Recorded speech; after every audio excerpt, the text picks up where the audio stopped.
This program features live coverage of an African safari and may include animal kills and carcasses. Viewer discretion is advised. Good morning, everyone, and welcome on board your live safari for today. The sunrise safari, of course, where it all happens. We did have some kudu over there for you, but it appears they do not want to say good morning. However, I do. Good morning. My name is Lauren, and I do have BK on camera once again. And of course, we're out and about on what appears to be a very overcast morning. Maybe BK can let you see the skies. I do see signs of the blue sky popping through. But at the moment, yeah, perfect BK, it's very overcast. 22 degrees Celsius and I think 71 degrees Fahrenheit. So definitely not cold, but it's hard to work with lack of light. That's definitely a bit of a challenge. So of course, this is your safari. We are here to drive you guys around, try and show you as many animals as we can, and of course answer your questions and listen to your comments. So use the hashtag WildEarth to send in all your lovely comments and questions. Now, last night, I was with Tingana, and we have his tracks walking right past camp. Yes, right past camp. They're definitely Tingana's because we know he was there last night, and they go right down towards the dam. So I didn't want to drive past the lodge this morning. We have rules and etiquette about things like that. So I'm just doing a quick loop around the west, and then I'm going to go back in and look for Tingana. I think the rule that both Steve and I have learned recently is don't ignore the west. We tend to ignore it because it just does not seem to be so productive. No impala, struggle to see birds, it's very thick. So I think we tend to ignore well, I know that I do, definitely, because I just don't feel it's as productive with things to show. However, I think the lesson recently is do not ignore the west. So I shall not, and I'm going to continue bumbling, but I am going to look all the way back round, come central to try and see if we can find Tingana. I don't think he hunted last night, which is interesting because of course he could be in search of the one and only Tlalamba. A daddy-daughter interaction would definitely make my day.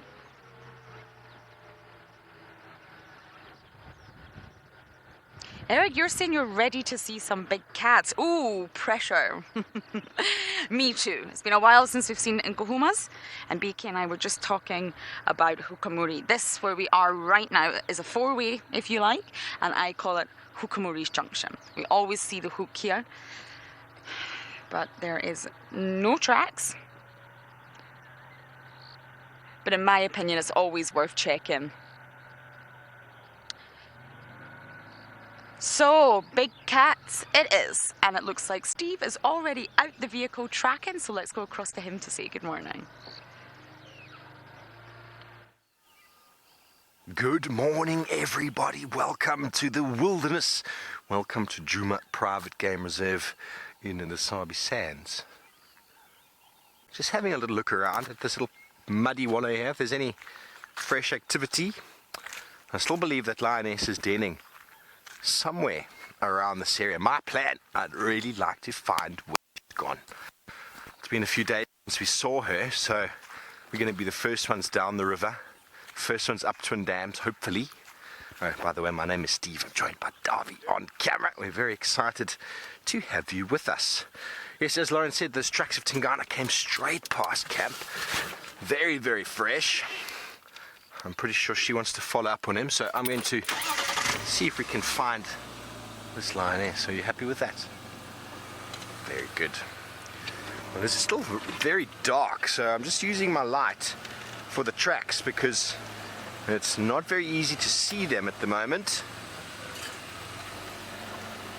Tingana's tracks, they were crystal clear. He's got such big feet.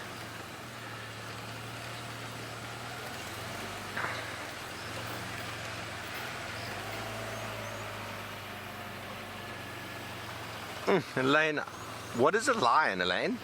We haven't seen lions in so long. What is a lion? Oh, by the way, Emma Openshaw is directing now. She's come back from a spot of leave and she was assisting Louise last night, and now Louise is is having a nice relaxing morning after all the hard work she's been doing. So I doubt Louise is watching, but thanks Lulu Bear for all the hard work, and welcome back Emma Openshaw. We're very excited to have you in my ear.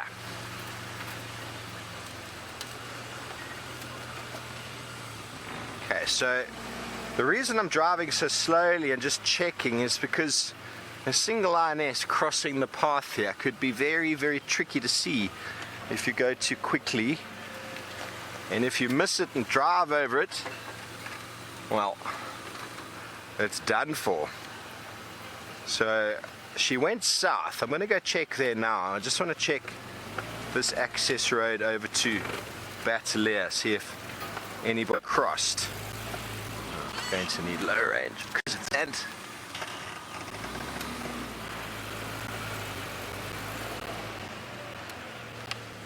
This is really my favorite time of day, and while we're going about it, we're going to catch up on some birds that we didn't manage to locate yesterday, if that's alright with everybody.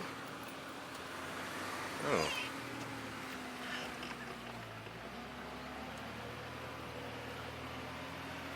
It's just going to be a fun birding day, some ecology, hopefully some lion activity. I'm going to check pretty quickly the south, and if there's no sign of this lioness, well then we'll change our ideas and our plans. But it's always good to check the newspaper in the morning. Once the the highlights have been scanned, you can either delve into the articles or we can close it and move on to the next paper. Okay, well while we head down here looking for any activity, let's send you back over to Lauren.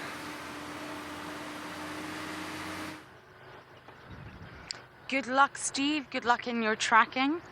It's getting to that sort of stage in the morning where the lights are not working, but the lights off are not also, well, working very well. I don't see tracks for anybody along this road, but I still feel it's worth just looking.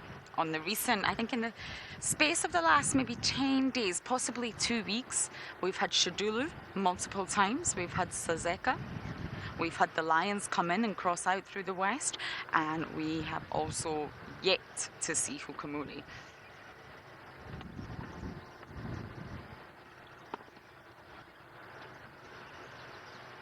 Just listening to a little update from the morning.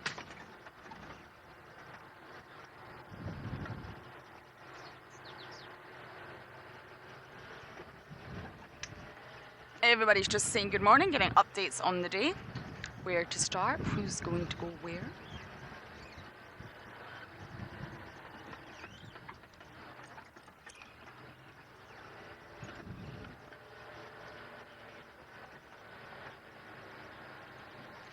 Cowpie, you're asking how many leopards are in the area at the moment. That's a tricky one. That we know of, I can answer you. So in terms of males, a little bird refusing to get off the road. I think it's a... Did you get it right there, PK? In terms of the males, the sort of territories that we are familiar with is Tingana himself. He's the dominant male of Juma. His territory does expand north into Buffelshoek, but it's predominantly Juma. And then there is Hukamuri.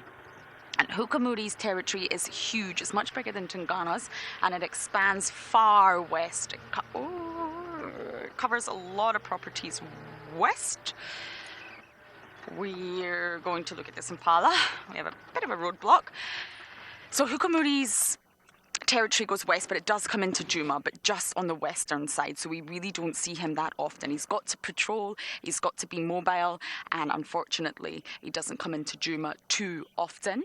And then we have Mulawati. Mulawati is our question mark. We don't really know exactly where Mulawati fits into this picture. But in terms of Juma, those are the two males that we see. There's other males, there's Quarantine, there's Gajima, but those are the males that we see predominantly on Juma.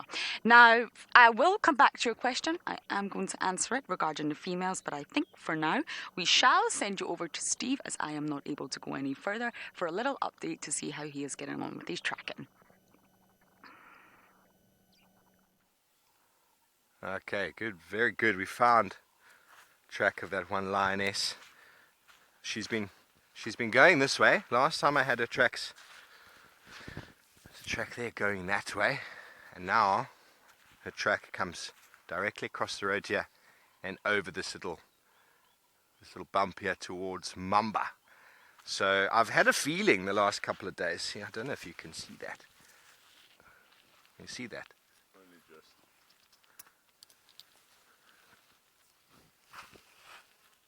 Yeah, that's better. Okay, and that one over there, she's front foot turning to the left. I can only see one. So that's possibly the same lioness. It makes sense it's the same lioness. As we hear a black cuckoo shrike in the background. Okay, so let me go have a look. I've had a bit of a feeling that she's moved from here and gone there, because last time she came this way, but then there was nothing moving back again. And now she somehow has come from this side. So the objective with tracking a lioness that's got a den is you've got to find multiple tracks going into an area. And for now, she's come straight from where I thought the last den was and straight up the bank there towards an area that Tundi was denning the second time when James found that hole in the ground that she was hiding in, and then Jamie stumbled across them. It's still a very nice area for a lion to den. Lots of little nooks and crannies. Well, let's just see if there hasn't been another movement back in and out. Jeff, it is still quite dark, but challenge accepted. Those were not there yesterday. I know that for a fact. I'm driving very similar routes every day just to make sure that there's no tracks.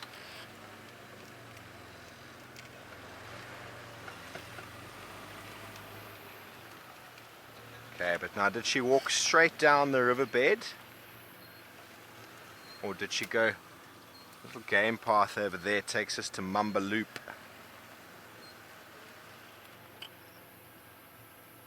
Just check this little sandy piece over here.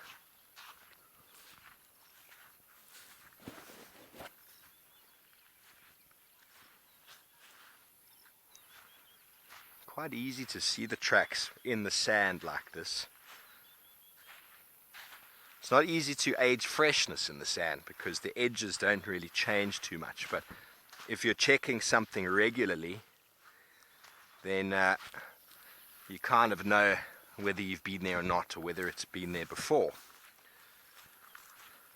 Like the other day we had them coming across and they were driven over, but they weren't there when I checked earlier in that day. So it's possible she's moved the den again, and if she has, I doubt it's going to have been too far. So the objective is to check if these tracks come out over here. If they don't, somewhere in there, wonderful little spots.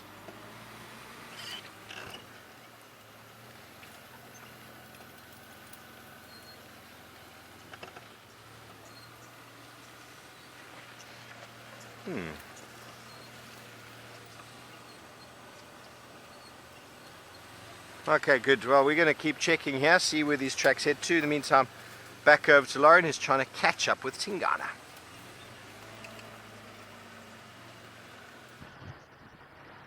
I'm not quite yet trying to catch up with Tingana, but I will, do not worry. I'm still in the west, just having a look to see if anything is going on, and then I'm going to go back and check for Tingana, the mighty Duke of ours, who appears to be extremely lazy when it comes to hunting.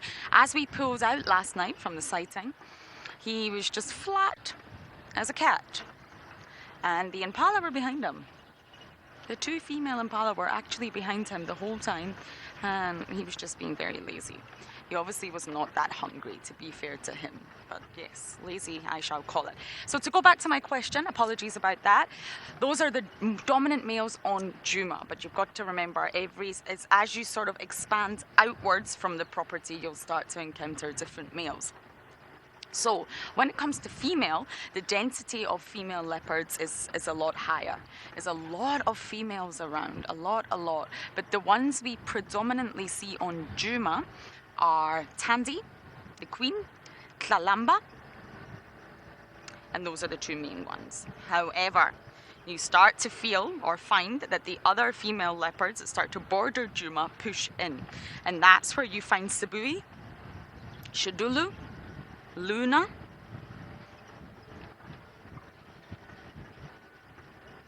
Kuchava, although she doesn't really push into Juma, to be fair, she rarely crosses that border, but you do find her as you go out. I'm trying to think who else.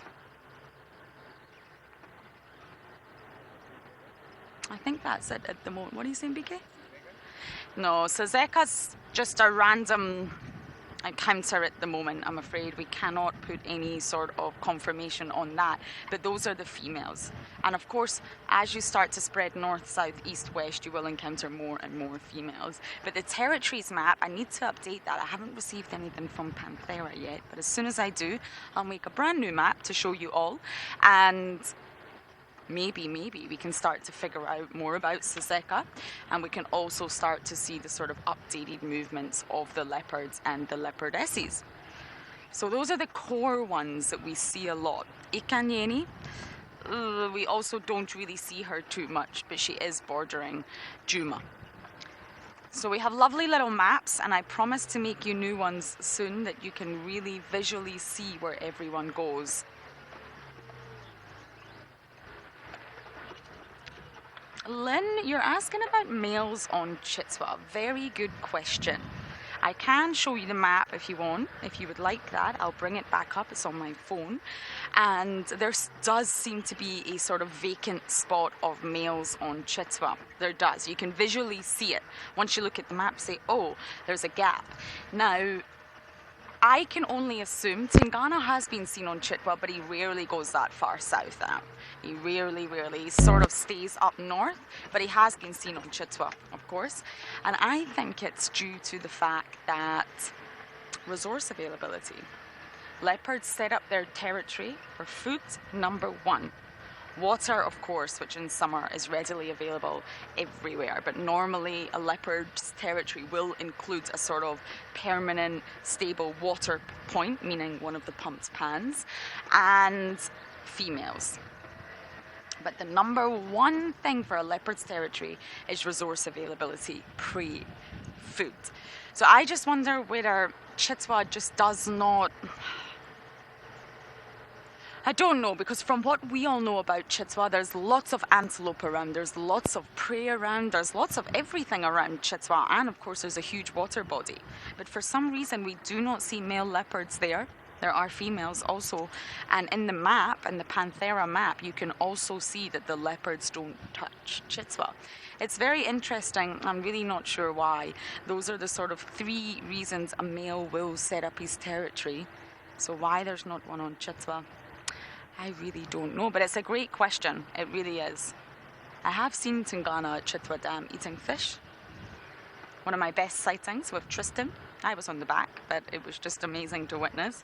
But he really doesn't go that far down south anymore. So I really don't know. Another mystery that we haven't yet solved. The biggest mystery for me is Mulawati. I saw him the other day. Briefly, I think we got you a 5-second glimpse. I just don't understand. Yes. I'm not sure if we told you this, but Emma is back in my ear. Yes, it is lovely to hear Emma's voice in my ear. I'm not sure if Steve mentioned that, but she's back and she's in my ear, and it is utterly delightful. It's good to have Emma back. Now we've got lots of impala up here. Let's go and say good morning to the impala. All of them who have survived the night. I often wonder what the levels of stress, these two are fighting, in an impala's blood are. I wonder if, in comparison to sort of other mammals of similar grouping, if they would also have such high levels of stress. Impala are constantly alert, constantly listening, constantly smelling, constantly looking, huddling up in open clearings at night time, living in fear for the predators. Oh, Emma's commenting on the lambs. That's probably the first time Emma's seen them. Say hi to Emma. Yes. I feel they're already getting bigger. Do you think that, BK? I feel like they're already starting to grow. See, look how antsy they are. They need the herd life, of course. I do just wonder how it would really, really feel to sort of live in constant fear of never knowing what's round the corner. I'm sure we saw quite a heavy pregnant ewe yesterday as well. So, of course, the late dropping comes in February.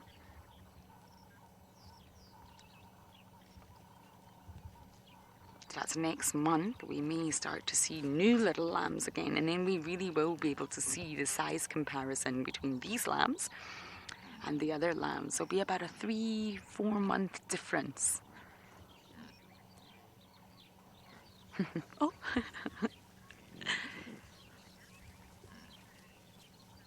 Camo agreed, it's a very big herd. And the herds we're seeing are almost bigger. So what's happening, because it's summer, the impalas are gathering to survive the night in big open clearings. And it may not look very open right now, but behind us we are on Sandy Patch, which is an open clearing towards the west. So all the herds, everybody just gathers there. Big mixed herds for safety. So it's probably an accumulation of many herds together just coming to sort of survive the night, and the same on quarantine. And that's why there's a lot of predator activity around quarantine right now, because that's where all the prey is. But the problem with quarantine, I'm sure the leopards will tell you themselves, is that it's open, which is great for the impala, but it's not great for the predator. The other night after drive, we saw Tlalamba, and she got spotted straight away. They saw her, and they were alarm calling. So it works against the predators, I'm afraid, but it very much works in the favour of the prey.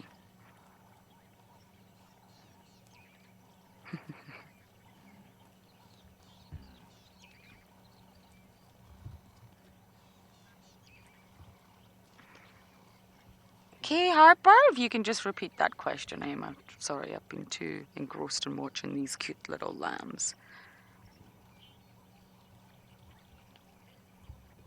Do I have more impalas than we have buffalo? Yes, absolutely. Impala are the most numerous, well, antelopes that we get out here for sure. And in terms of buffalo, it's a very mixed bag for us. Buffaloes do travel great distance. They're sort of not territorial. They're very loose in their approach to their home range. And we do get buffalo in Juma, absolutely, but it's not often.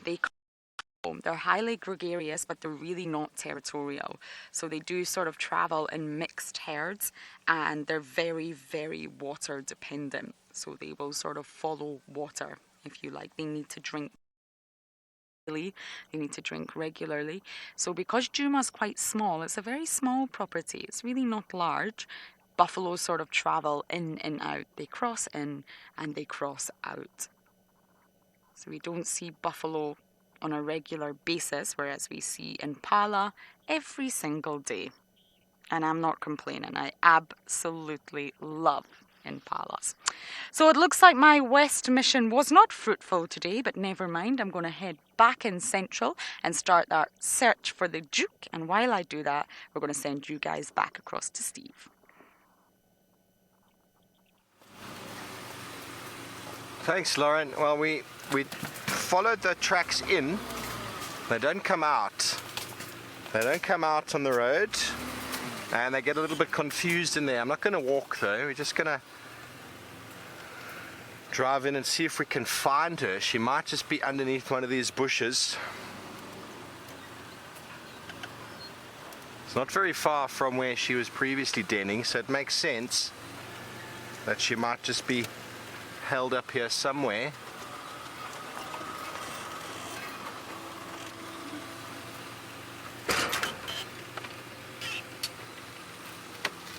Leadwood is a very hard wood. You heard that.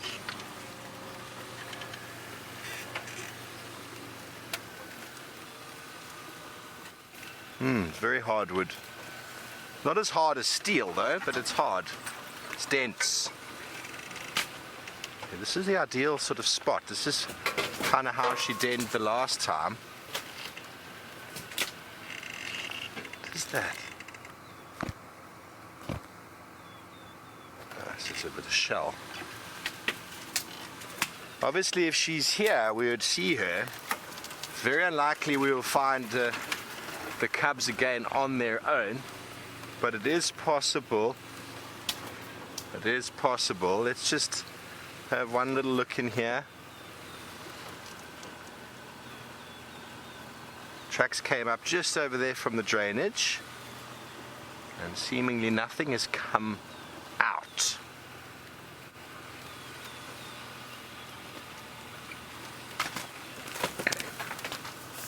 Schmidt, no, this time of year there's just abundance of prey all over the place, so the prides seem to move in a little bit more fluid motion. Last I heard a few days ago they were in Mala Mala. Doesn't mean they're still there, but if they find themselves on a decent sized kill, well, then there's a good chance that they'll stay on that kill for a few days. They'll come back. They do need a large kill, like a buffalo or a giraffe.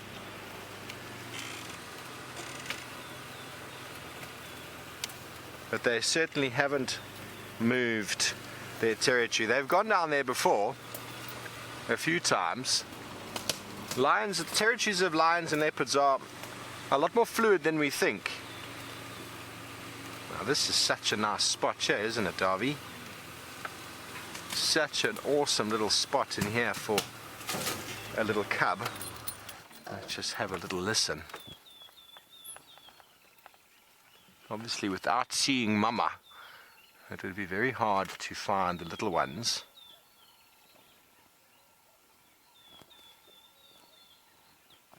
Perfect little fallen branches.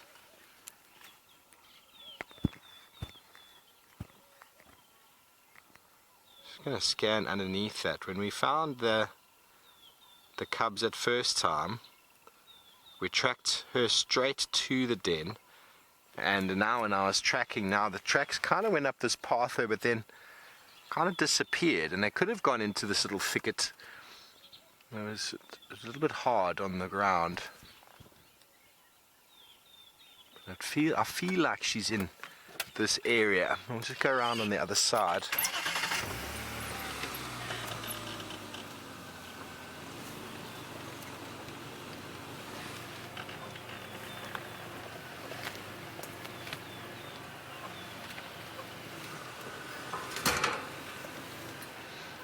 Oh yes, Kayapa, there will definitely be snakes in there. Don't worry, I won't be walking in. That is for sure. Okay, so no obvious tracks coming straight up here. So I feel like she's skirted.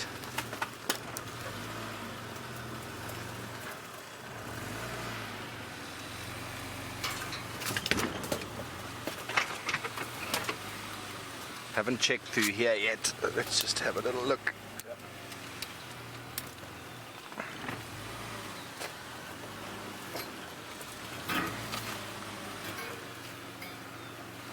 It's the second today, so it was around the second that I think it was going to work out that they were going to be a month, which is sort of at the age that would then make the viewing of them a lot more easy, a lot more doable. Rexon's also back today, so we need to find them and then make a judgment call on the accessibility of the den as well as the viewability of the cubs. It's been almost 2 weeks since we saw them last.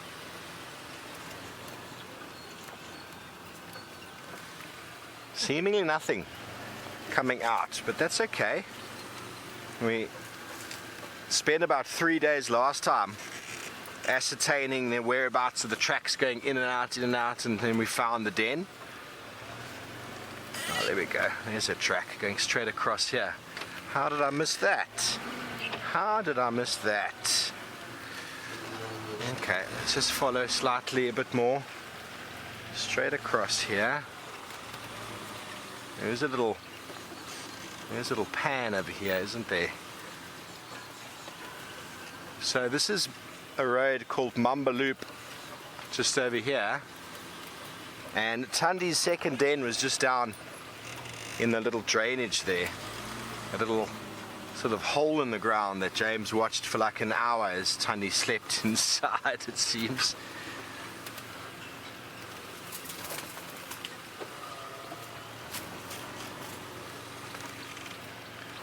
Does take patience.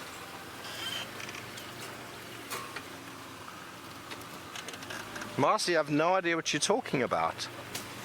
Marcy's looking for some oh my word moments. Okay, Marcy, well, what I'm going to do now, I didn't see those tracks before, somehow I must have missed it. Going to check this Mamba Loop road. If she keeps walking along there, it's possible that she is denning there and she's just walked in and out. So let's just check this road to ascertain whether she has been moving around. It's also possible that she's moved it along the drainage over here. Let's see if anything comes out.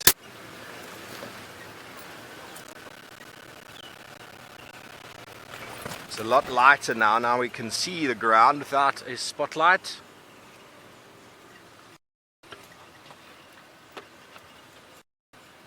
Okay, well, let's see if she pops out. In the meantime, let's go see how Lauren's getting along.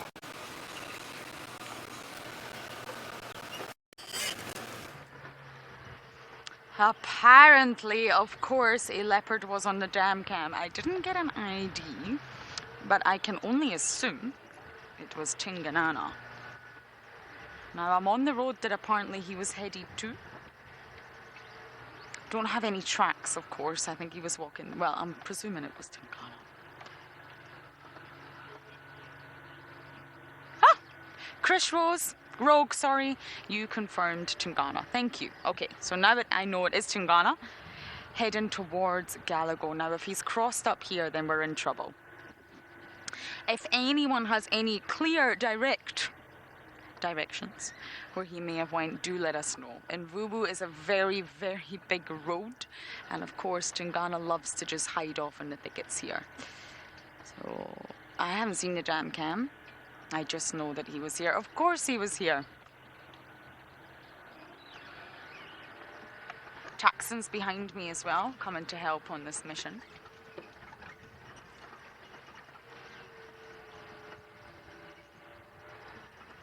I'm sure Tingana spend the whole night just relaxing somewhere behind a bush.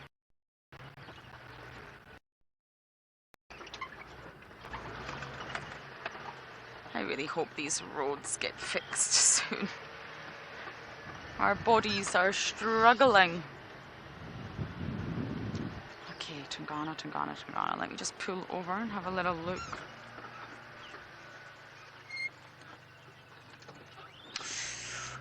Look, do I think an impala lamb can outrun a leopard?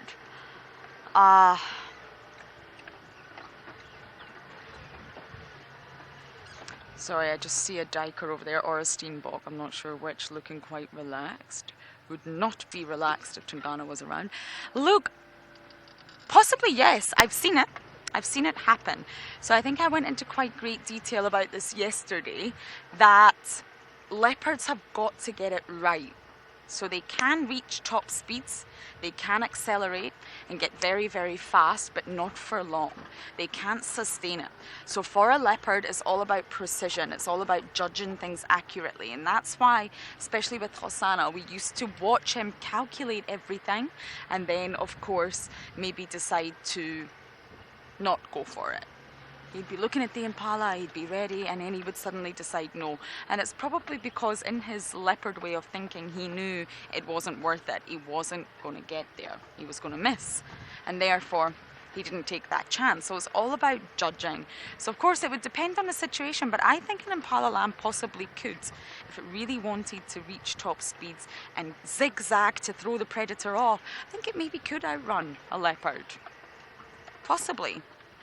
But of course, impala lambs have probably not learned the skills yet, and they do react, they get scared, and of course they're caught often. Just gonna maybe chat to Tax, get an update from him. Bear with me, everyone. No further information. He was here. It was definitely Tingana, and he definitely came this way. That's the only information I have. So do you want to do this road? I'll do this road. Loop around. Okay. I'll keep you updated. Hi guys. Okay, sorry about that. How frustrating. I have no idea where he is. So yes, look, interesting question. I imagine they probably could, but generally speaking, impala lambs get caught. Of course they do. They're easy. The young aren't easy. But if they saw a leopard coming, then they would have the advantage. But the whole point of a leopard is to ensure that the prey do not see them coming.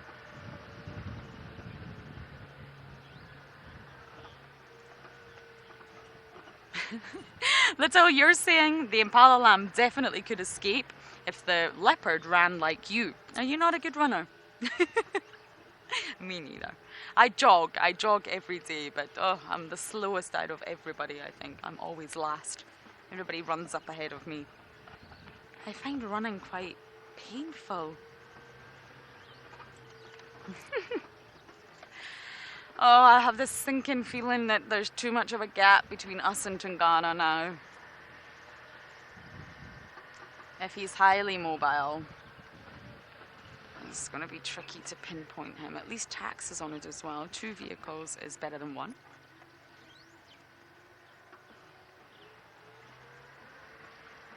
Let's just have a peek in this drainage line. I've had sightings with Tingana here before.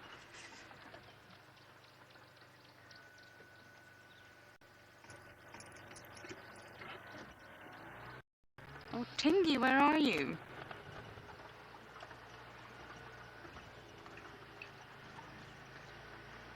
I'm not sure he would have made it this far in the space of time that we had, I'm afraid.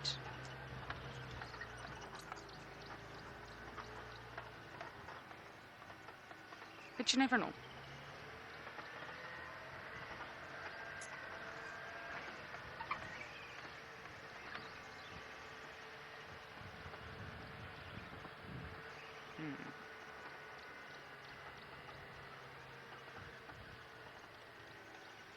Oh well, let's go around the pan anyway.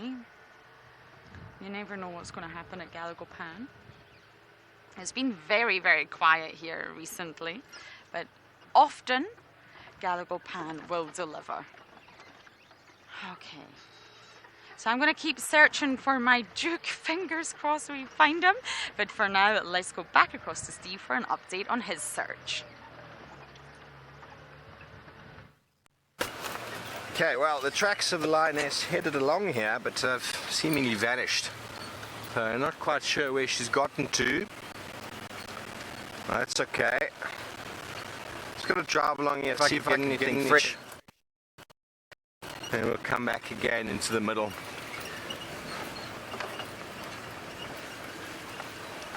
They looked pretty fresh from the river, but the river's hard to gauge exact freshness when it was yesterday morning. Or yesterday afternoon, and then looking on the road, it didn't look as fresh. They get a bit more shiny on the road. In the sand, not very shiny at all. That's okay, we have an idea of where to be checking the next few days. And we have time, we have patience to find these cats.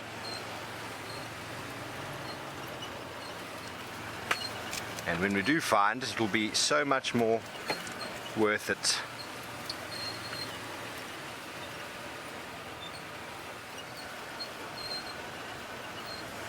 Stanley, I think it depends where you are. Here, the hyenas definitely follow the leopards, and they are terrified of the lions. So it's not to say they won't follow a single lioness, but they generally seem to keep their distance from the unkuhumas. Unkuhumas give them a bit of a hiding whenever they can. Whereas with our leopards, Tingana gives them a bit of a growl, but I've never physically seen them chase the hyenas here. Whereas on a few occasions, hyenas come within distance of the pride, and even two of them chase them away. They do not like them at all. But they will move in on kills that the lions leave behind on the bones. But they'll definitely keep their distance.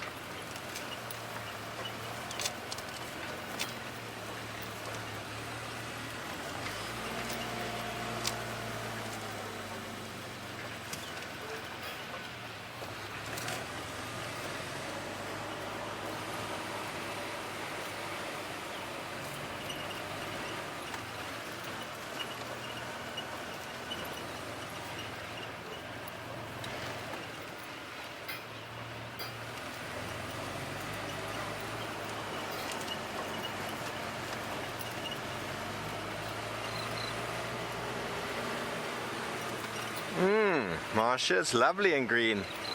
I stepped off a moment ago to check for the tracks, and I stepped into some stingy nettle which was burning my foot very badly, and I went straight over to a marula tree, scraped a little bit of inner cambium onto my foot, and immediate pain relief. So the stingy nettles are not fun, even though they're green. There are lots of thorns around and spider webs. My face is covered in spider webs.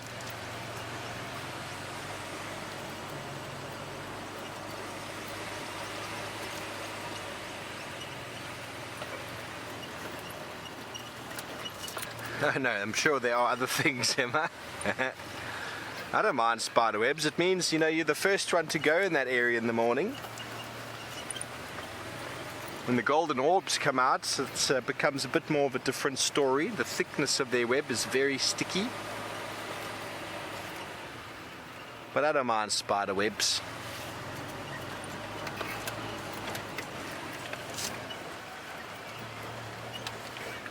MDR, our stinging nettles are not fun, but it's incredible how the antihistamine property of a marula cambium works within seconds. It's immediate relief.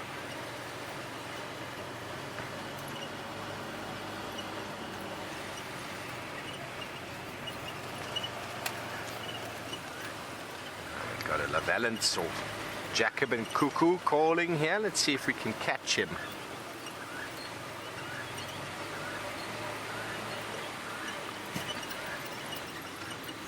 Big Kev, I certainly could wear the shoes, but then that means my feet are going to get hot. And I don't like having warm feet. I used to wear boots in the wilderness all the time. And then someone gave me a pair of these shoes, and I thought to myself, what have I been doing with my life? And since then, pretty much always wear these. They breathe nicely. Yes, you get sand and thorns in there and a stinging nettle. But my feet are cool. It keeps me a lot cooler than wearing shoes. Like Davey forgot his slops for quite a long time. He was wearing shoes every day. Eh? Horrible, he says, horrible. When you're looking at 38, 41 degrees Celsius temperatures, you're wearing shoes, it's just tears. You're just crying with the heat. You're like, oh, it's so hot, I'm so hot. I'll even do bushwalk in these shoes. I'm not too bothered. A few ticks and a few stingy nettles. Worth the risk for a nice, comfortable or breezy feet.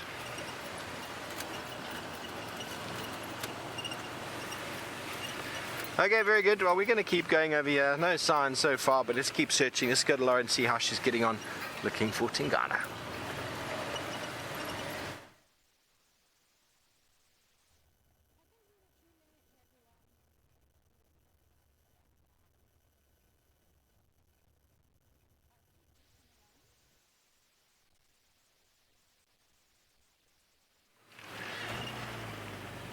Sorry about that, everyone. Not sure what is going on. Once again, you are with me. And well, we've gone about 20 meters further than when you last saw us, so nothing new to report. Just some very nice game paths over here that I want to check. See where the unkahumas might be, where they're coming in. Hippo trails. There's quite a popular road to come in if they're in the east.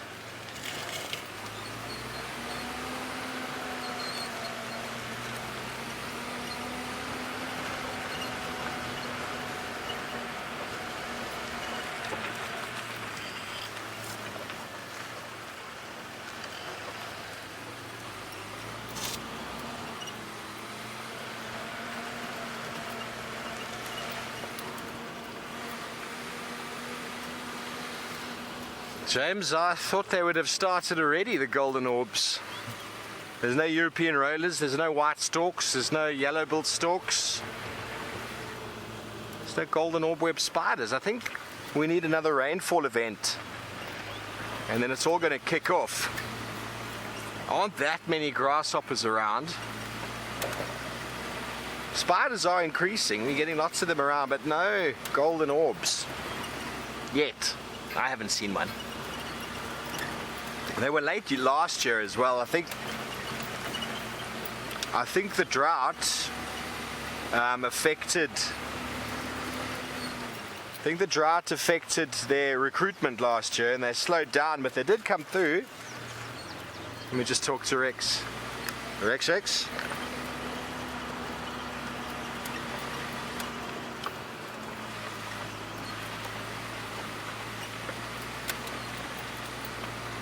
Yeah, copy Rex, traction straight past camp. Lauren was following up. I'm not sure if you're going to be doing the same.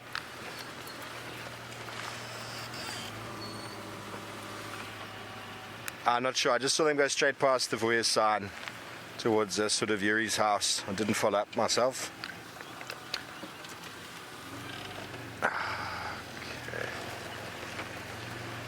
Okay, Lauren is chatting to him now.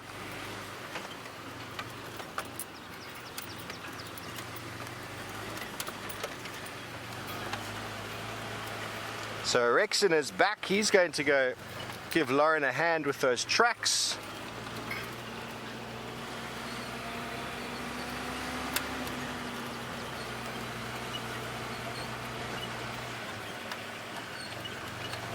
We're just going to check our east here.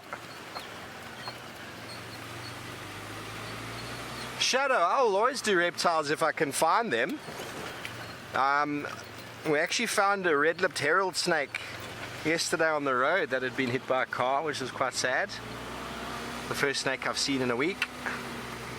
Yeah, we find reptiles, we will frame them up. They're a little harder to find than the birds are. Birds move around a lot more. Reptiles are for the most part quite secretive and camouflaged. But let's go check this eastern side and then onto the southern side and see where that lioness actually came in from, and maybe there's a few other lionesses with her. Okay, very good. Let's send you back over to Lauren, who's now going to get a little bit of help from Rex.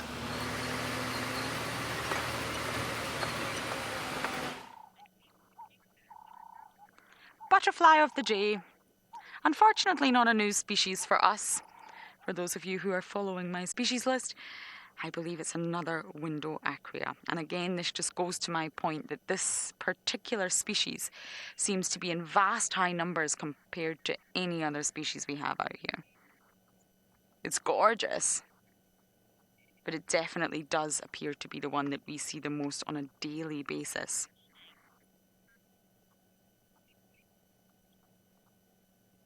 I love the way they just open and close their wings like that.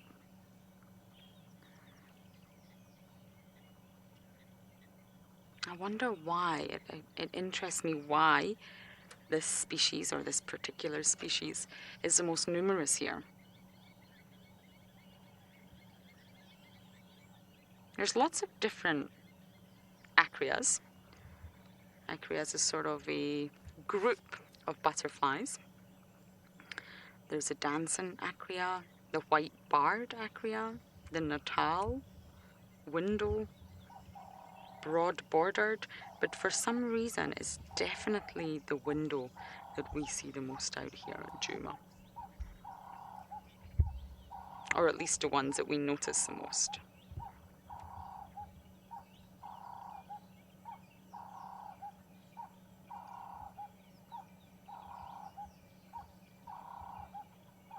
The males are bigger in wingspan by quite a fair bit, so I'm pretty sure the female can reach maximum 48 millimeters. Goodness me, I'm not entirely sure I will be able to convert that into inches. Haven't yet had my second cup of coffee, but it's of course very small. And the males go all the way up to 55 millimeters, so the males are much bigger in this particular species. Oh no, sorry, have I got that the wrong way around? Yes, the females are bigger. The females go to 55, sorry. I need to open this coffee ASAP. So the females are actually bigger in terms of the wingspan.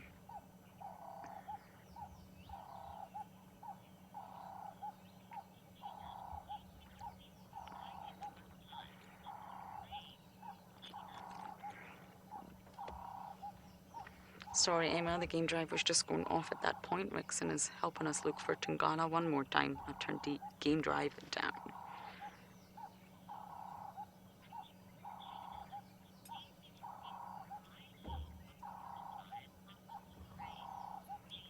Gina, you're asking, do I see a sort of bigger variety of butterflies after the rains? To be perfectly honest, it has been very dry here. It rained a little bit on us yesterday morning, but it really didn't come to much. So the sort of sheer volume and mass of butterflies that we have right now did appear after that bout of heavy, heavy rain. I'm sure you can all remember when we were all out here getting soaked on a daily basis. During that sort of period of really heavy rains that sustained for over a week, I think, that was when we really started to see a much bigger diversity of butterflies. But since then, I haven't noticed much of a change. Window aquas are definitely the ones we see the most though, but other than that, I think it was since that large heavy bout of rains. The rains brought such a change, not only growth in vegetation, but of course many animals, especially your insects, were just waiting patiently for the rains, and once that happened, out they come and the whole environment has flourished. I think I can see the individual making all of this noise. Yvette, I'm glad you think it's a great screenshot. Nice one, BK. It's funny, butterflies are so small, and when they do close their wings, it's far more difficult to see them, of course. And trying to describe to your cameraman where you see the butterfly is really not easy. We sit at two very different angles on the vehicle and see things just slightly different. So nice work, BK. So I'm sure you can hear the ring-necked dove. I think it's coming from this one, BK. Let's say good morning. Seriously, seriously noisy birds in the bush. They never stop. I often, oh, maybe it's not you. You're preening.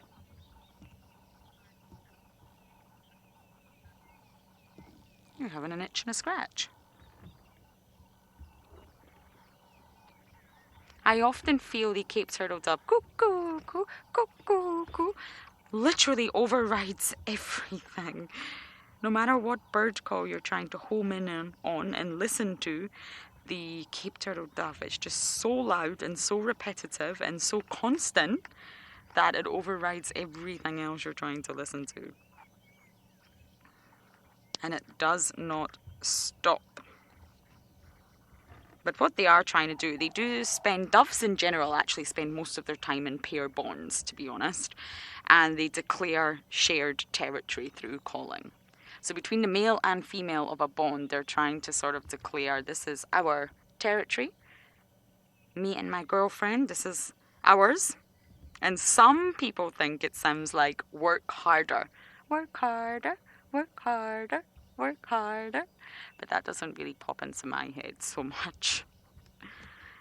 And of course the emerald spotted wood dove that we don't see as much also has a call that is non-stop. Doo, do do do do do do do.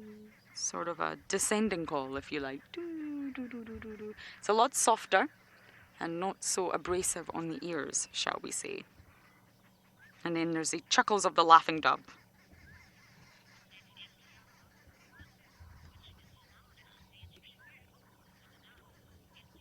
MDR, you wonder which is louder, the Egyptian goose or the dove. Ooh, I think in volume the Egyptian goose wins, but I think in terms of the constant non-stop repetition of sound, I think our dove here wins. Do, do, do, do, do, do. Sometimes I sing it in my sleep. Emma's been cheeky, she said. I wonder what the real question is, which is more annoying. It does grate on you slightly. I have woken up at 2 in the morning and the dove is still calling. Yes, it's constant.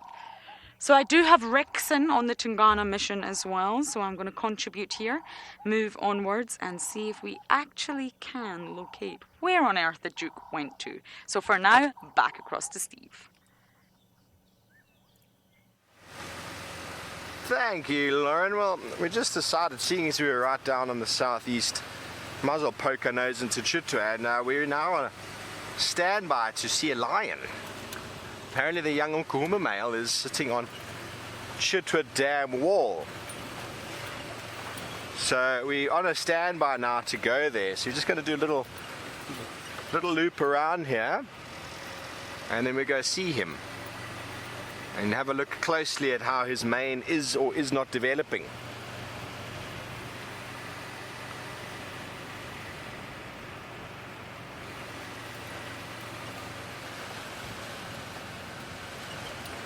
Well, we will get a lion in the end. Maybe he knows where his family's gotten to. The warthogs aren't happy about it.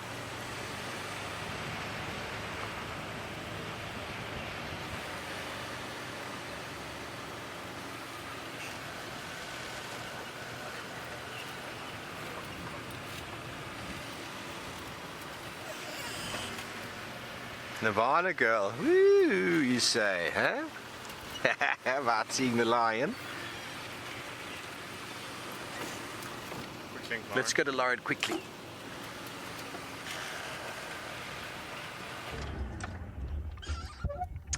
We got him, my Duke. Could not be happier. And guess what?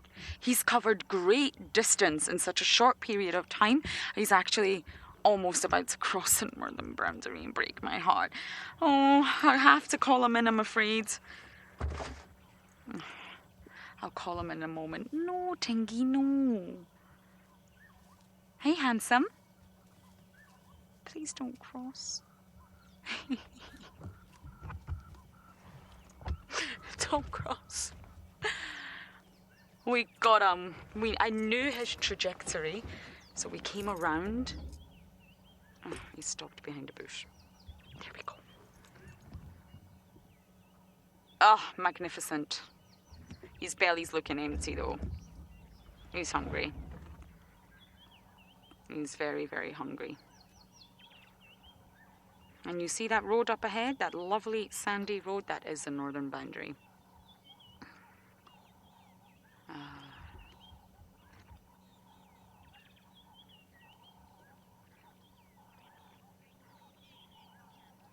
Rosemary, I know, stay, gonna stay. He's hungry, look at him. I don't think he's fed. He's maybe snacked on something very small. A tortoise is an easy catch.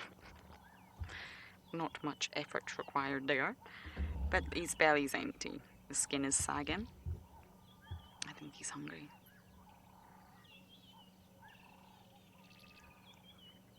I've learned Tungana's roots. I don't always get it right, but I've literally started to learn which roads he's going to...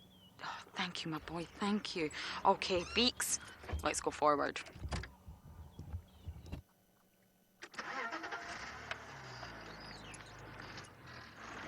Okay, I now will have to call him in, I'm afraid. Just bear with me. I'll get you another view and then I'll let everyone know that we've found him.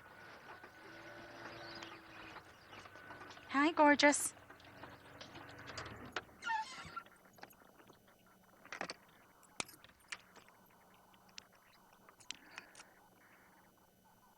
Of course, I'm not going to be able to get a word in.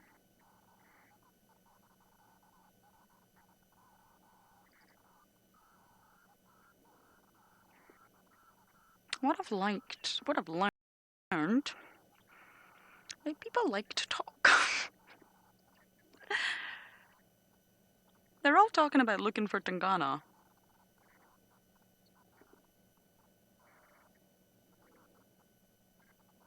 Rex for Lauren.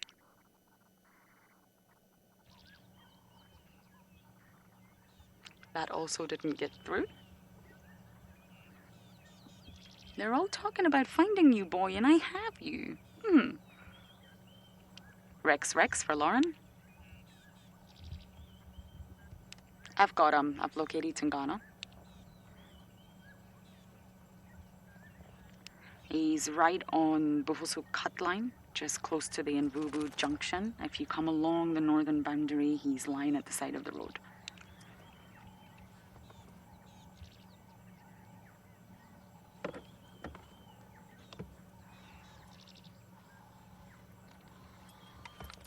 Copy. I'm the only vehicle on lock. You're welcome to join.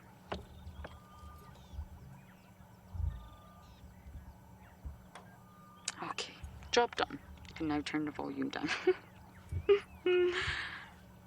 So if he stays here, we can absolutely view him.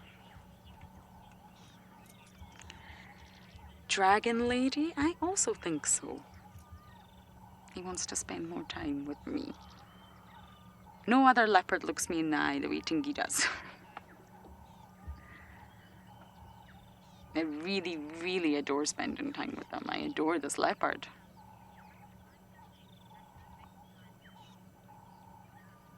Southern cat, I also like to think he recognizes my voice. I often wonder that. I do. About wild animals. Of course, domesticated animals like your dogs and cats at home, I really think they do recognize your voice. They know absolutely who's calling them, who's talking to them. But wild animals, I wonder. The sort of amount of time, if we were to add up the sheer amount of time that we spend with Tingana from the past also. Rex, you should see him.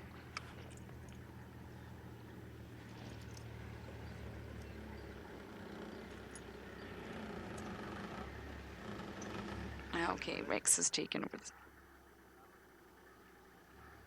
Yeah, I don't need to do anything anymore. Rexon's here. So yes, the sheer number of hours that we spend with this cat, even when he's sleeping, even when he's doing nothing, I do wonder if he is familiar with any voices. Hi guys! It's nice to see Rex. He's not been here for a while. Yeah. Tinky's hungry. He's going to need a meal soon. If you look at his little tail, it keeps twitching. Sassy Cassie. Tingana is a fine male leopard, absolutely.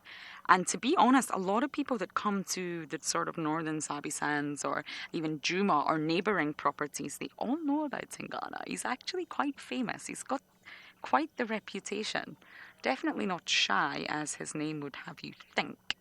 And he's a big male leopard. We were talking about his weight yesterday. That was a topic of conversation, what weight he might be. Because, of course, we don't really know. But he is big. He's on the bigger end of the scale. And, of course, he's older. He's 13. He's been dominant for quite some time. You know, he's maintained this territory. He's a very successful male leopard. He's much bigger than Hukamuri. Hello.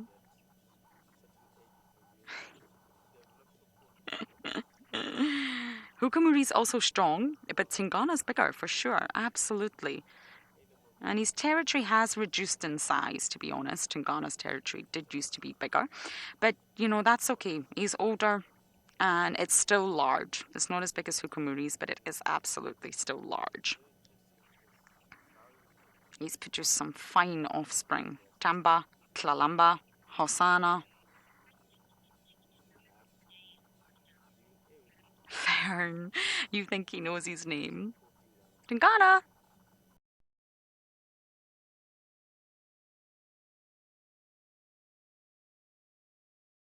Someone was telling me the other day, I can't remember who, I think it was our friends at Insinga, that their friends just got a puppy.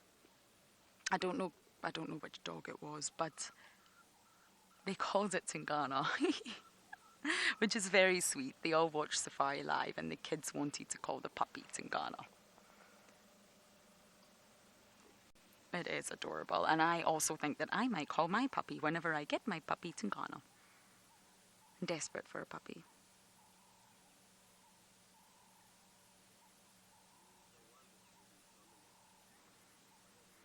There's a sort of general thought that leopards around the age of 13 and 14 years old tend to retire.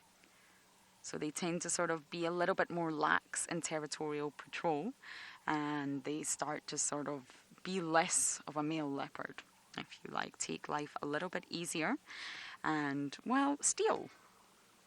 And Tingana's very, very active on his territorial patrol.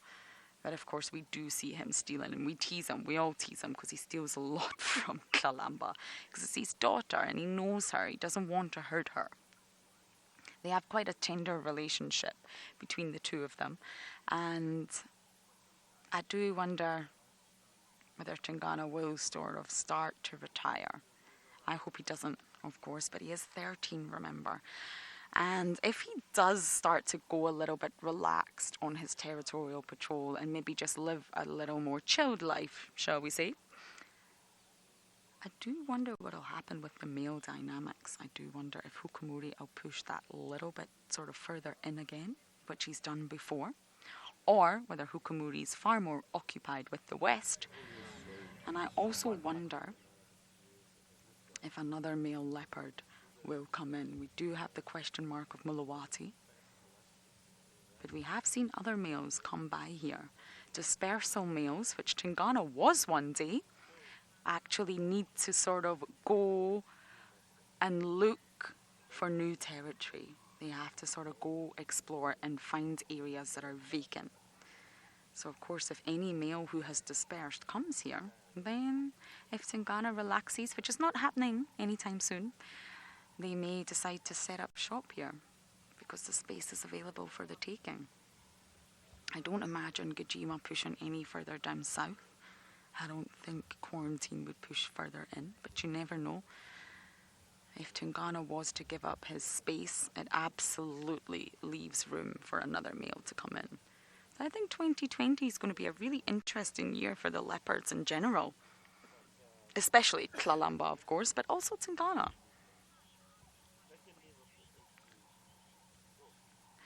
Okay, so if Tingana does move, you'll be right back with us because, of course, once he crosses that boundary, we can no longer follow. But we're going to enjoy spending time with him for now, and send you guys back across to Steve. Thanks, Lauren.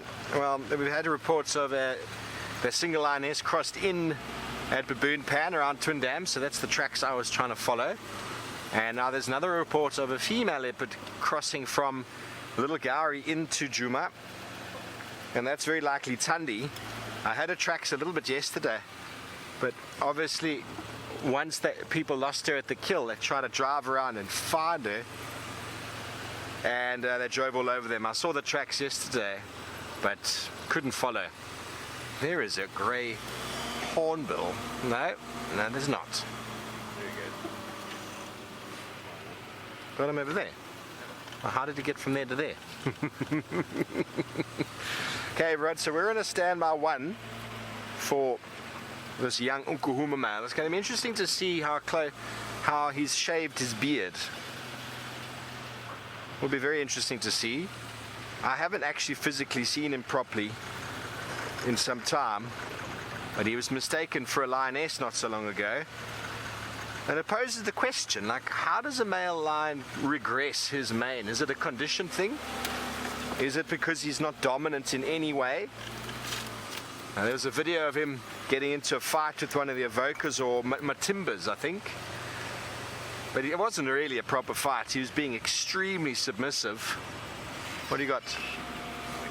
I saw you move, Darby. Sort of. Here you got the great hornbills. Yes, there he is. We were trying to get you yesterday. Right over here. That's a yellow. There's a grey over there. Here we go. African grey hornbill.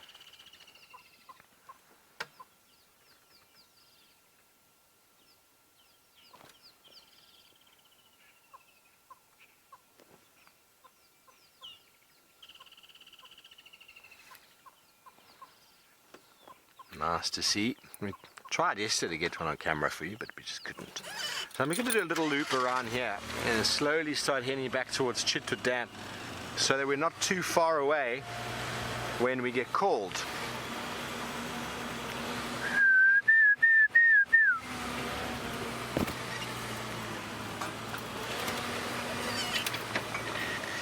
Steph, it's definitely a consideration. Definitely a consideration. Testosterone drop. He's not fighting. He's not aggressive. He's not dominant in any way. But apparently he didn't look in bad condition last time you've seen. So he wasn't looking skinny. So it is a very interesting thought, you know. Like, what has happened to him? What causes a male lion to lose his mane? I mean, some males just don't grow a mane. But I mean, his dads were the Birminghams. So they've got big...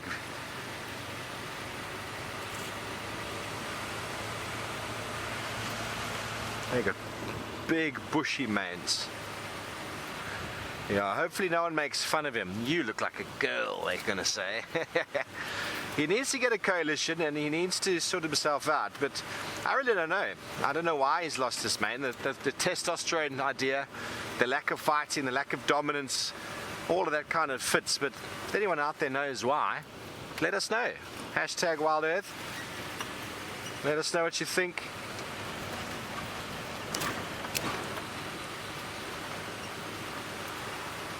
I mean, I've seen male lions develop slowly. Like the Mangeni male, when he was in very bad condition, he didn't develop a mane, and then suddenly he got better condition, then the mane really started coming through. So that, I'm sure, was a condition thing. Although he is looking in good condition, then Kuma, maybe he's not in optimum condition. Davy, am I in there? Yeah. And there's the cut line. Get a little bit fluid here on the Chitwa eastern side. Well, while we go over to find a male with no mane, let's send you over to Lauren, who's got a male with a dewlap and no mane.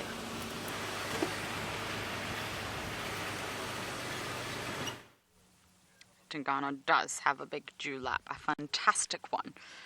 And of course, Steve's already made that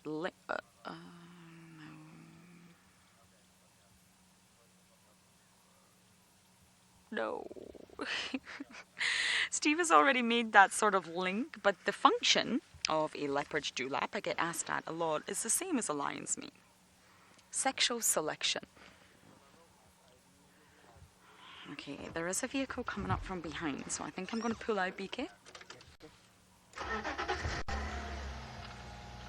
And just start following Tingana.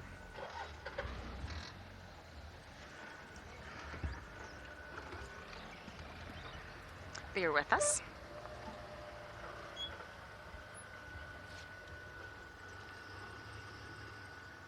Lots of traffic.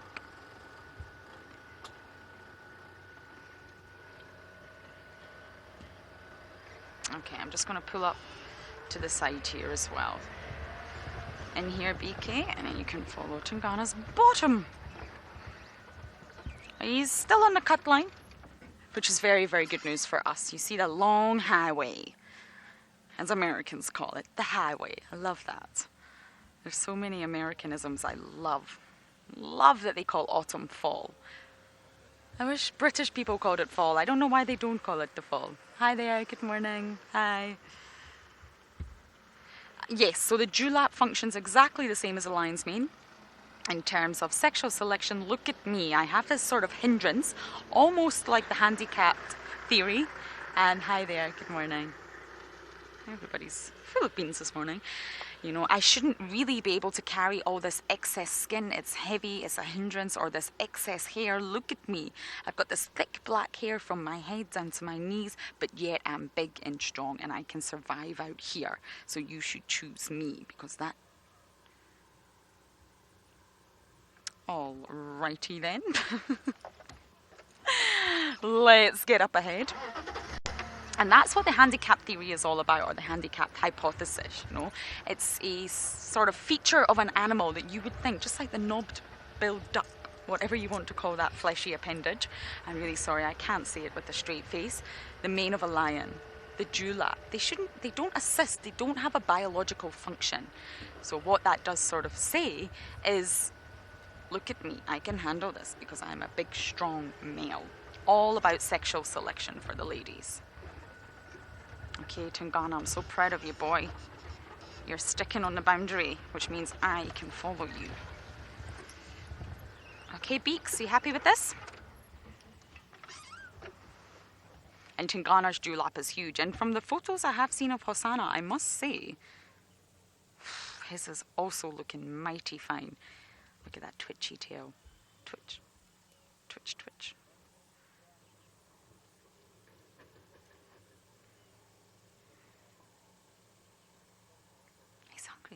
It's still cool. The temperatures are really not that hot. Well, I don't think there's been much of a change since we first came out. The clouds have disappeared.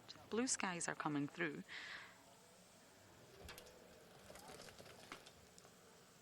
So, not Hosanna, Tingana could hunt.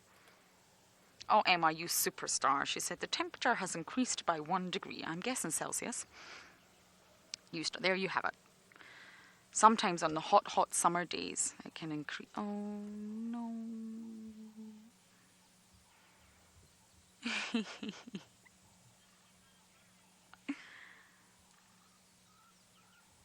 Why, Tingana? Why?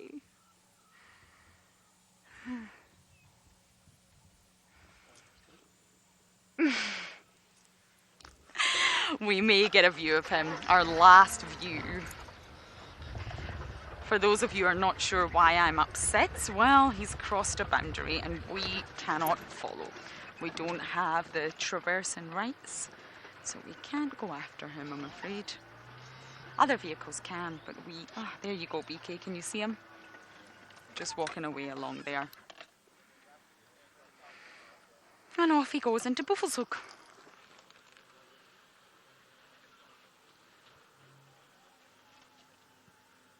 Sassy Cassie, I like your thinking, but sadly not. I do not think leopards base any of their decisions on aesthetics, I'm afraid. Female leopards do have very small territories in comparison to males, generally speaking, of course, but Karula herself had a huge territory, 8,000 hectares. It was absolutely massive. But generally speaking, females have small territories and they lie within a male. So normally there will always be one dominant male that has a minimum of 3 females within his territory. And Sassy Cassie, it's not built on aesthetics, I'm afraid. I think all female leopards are really, really beautiful. But males just have a biological drive to mate with females. I don't really think there's many... sort of reasons for their choice. They will just choose any female. So Tingana has gone, ladies and gentlemen. But at least we found him. We did it. We got there. And now I just have to figure out where I want to go. I believe Steve is in the south. Is that correct, Emma? I'm mulling this over as I go. Okay. Alrighty, let's bumble then, everyone. It's time to get looking at butterflies. Bye, Tingana.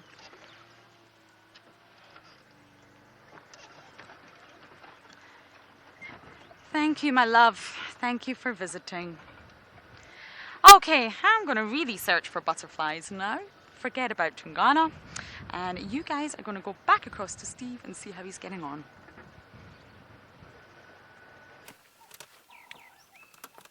Well, we're having a coffee, waiting to go into the sighting, and there is a ground scraper thrush, a bird we weren't able to see yesterday. They still like tall woodland areas, but with more open areas around.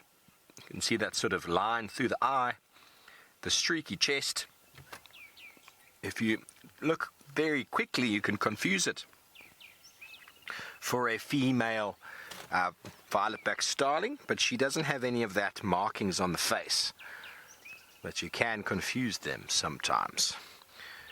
But they're like the currant chain thrush, standing atop a tall tree, calling to the world.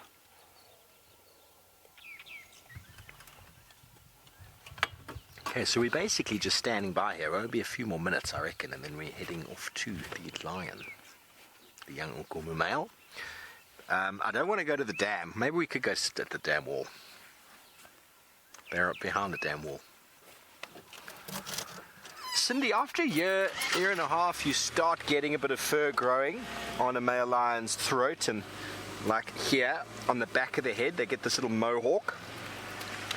And then normally by 3.5, 4, there's there's quite a lot more development. Not always full. Sometimes it can be full already. But by 4.5, 5, generally male lions have a full mane. But it's also a genetic sort of thing. Some of them will never develop a full mane.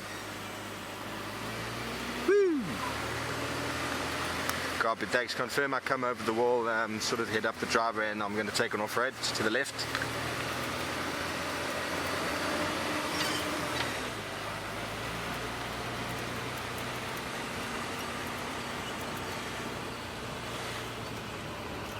Copy, thanks very much. Okay, we're going in, everybody. I basically said I go over the damn wall towards the driveway and then I go left. And he said, no, you go over the damn wall, you get to the concrete section and go west. So it's all about west and east out here, everybody. You can't use left and right. No, you're fine, Emma. You can stay with us. We're going to drive straight over the damn wall now, and let's wait for the reveal. Unless you need to go to Lauren, that's fine, but 1.5 minutes, 2 minutes at the most, we will be there. We will be there. Dun dun dun dun dun. So yes, I mean I've seen 2.5-year-old male lions with a little bit of development, and then suddenly they hit 3, and it's just so much more. So it's a genetic thing. There's definitely an issue when it comes to competition, when they're fighting with each other. I mean, he was the only male in the Juma Pride, so he just used to dominate most of the ladies when it came to food. No one ever really put him in his place, if that makes sense. So he's never really had to fight very hard. And I suppose you can attribute it to maybe a guy growing up with a whole lot of sisters versus growing up with a whole lot of brothers. He might have a very different way of dealing with things in life. My brother used to, we used to fight a fair amount. Darby, your sister, did you fight? Oh, yeah. Really? Yeah? Physically though? More verbally, eh? You learn a lot more verbal sort of acumen. I'm Shane. Happy New Year's. Good morning. Good morning. Thanks very much. Cheers. Okay, so let's see if we can find the off-road track. So that looks pretty easy. That wasn't hard.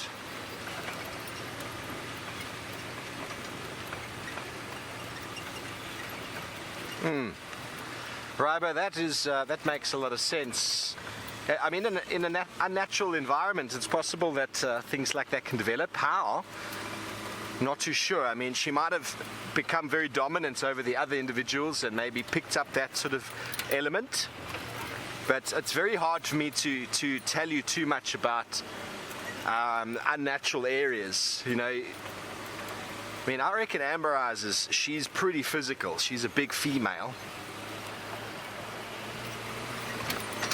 But she doesn't really have a mane or anything like that. It happens, you know, testosterone levels can increase in certain animals. How exactly it happens or increases is hard to say. Okay, here we coming. Here we coming. Where's our lion? Oh, he's having a little snooze. There he is. Good morning. Hi Pete, how are you? Morning. So this is apparently a young male lion. You can actually see he's got a bit of hair on the side of the head there. Can you see that, Darby? Right there. Yeah, that's a mane. That is the development of a mane on the side there. Come on, how did anyone think he didn't have a mane? How rude. It's just a bit of stubble. But he's been he's keeping it nice and short. He's a millennial, you see. They like to keep their beards nice and trimmed.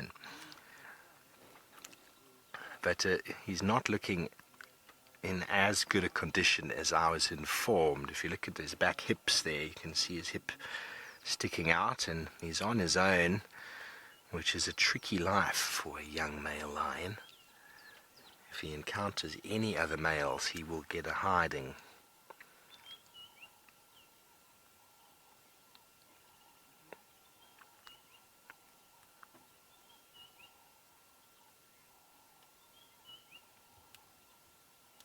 So there's only really space for 2 people here. Lisa, I'm not sure. Since I've been here, I've only known of this young male and the other youngsters in the pride. I don't know if there were any other females or males that moved off before. I'm not sure. Davy, are you aware of previous years if there were any other cubs that moved away? No. They haven't left a very good lineage then in this pride, if it's only one boy. The girls are looking very good, so the girls are definitely doing well, and they are going to be coming into their mating very, very soon. And the fact that they're not mating yet is another good indication of why he's not yet fully developed, although they are all over 3.5 already. 2016 they were born, so they're in their 4th year. I think June, July, August, those sort of months were when all of those ones were born.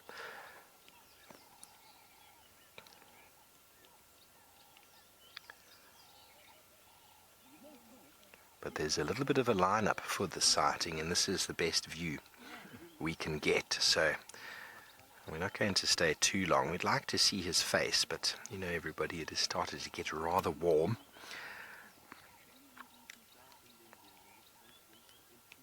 And the chances of him doing anything more. No, you are confirming that he's the only Birmingham born to the Birminghams from the Nkuhumas. There are some with the sticks. I haven't seen the sticks since I think my 2nd day working here.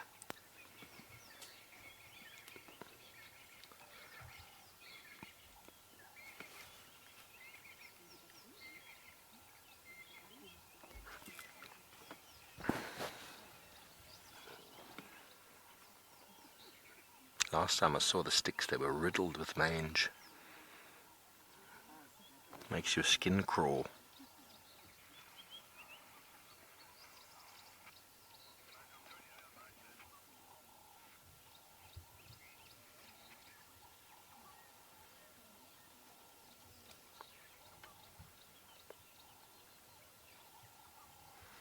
Sleepy, sleepy boy.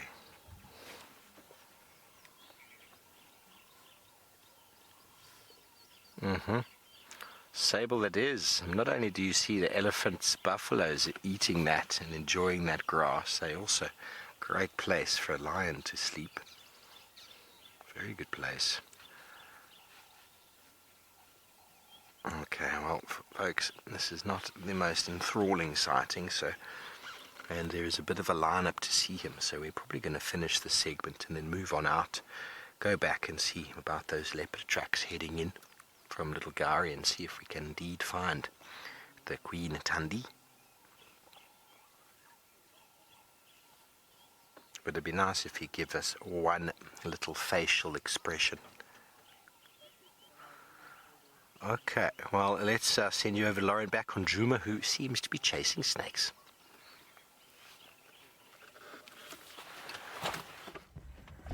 I just had the most incredible moment. It was over in a flash. It's our fault. We gave the animal a fright completely unintentionally. Beaks, can you work with this? This is the freshest snake, Mark. I think it was a black mamba. It was huge, and of course it was on the road. So as we were driving, it just reared up its front body and off it went into the thicket. Oh, I would have loved to have shown you all that. I can't believe it. I love snakes. Snakes are the most incredible thing for me. I'm going to hop out. The snake's long gone, everyone. Please do not worry. Wow. Look at the sheer power. What it did is it reared up the front of his body and then just zigzagged off into the thicket. BK and I were in shock. Well over a meter long. Wow. Here you have it. We tried really hard, but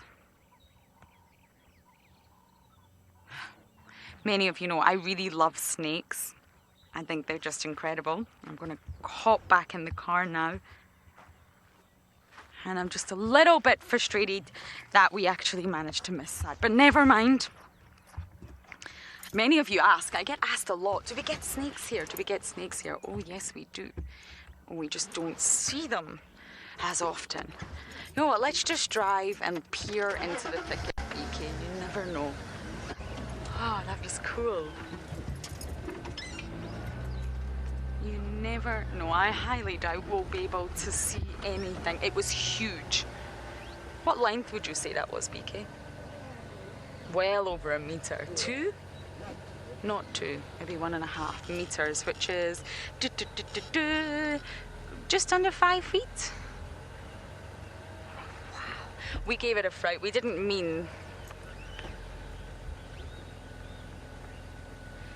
I didn't catch that name, but someone is saying that is the best track they have ever seen of a snake. Fred. Yes, me too.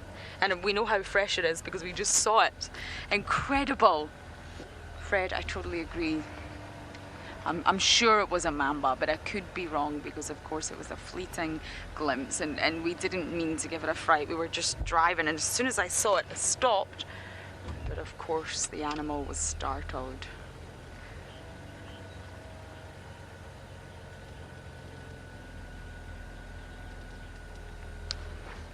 Emma, you are such a superstar. I believe Emma managed to get a brief glimpse of this from our preview as we were driving. It's not going to be the best sighting in the world, but I think Emma's going to be able to play this for you all.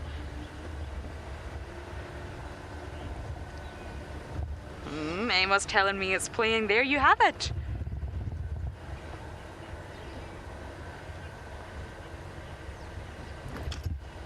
I haven't even seen that. Well done, Emma. So there you have it, everyone. Our preview is constantly recording, so when we do have these moments, we can actually go back and get them. So it's not live because, well, it was a few minutes ago. But there you have it. That's what happens. So you can all get to see it. So tell me, everyone, what species was it? If you're able to work from that, I really don't know. It was the last thing I expected to see. But if you really, really are able to work it out, please let me know. And thank you, Emma. That is fantastic news. I think BK and I just got a fright. Many of you are saying, wow, it was huge, huh? Huge. I went, BK. And he kind of went, it was kind of one of those moments when you can't get your words out. From Tingana to snakes, incredible morning.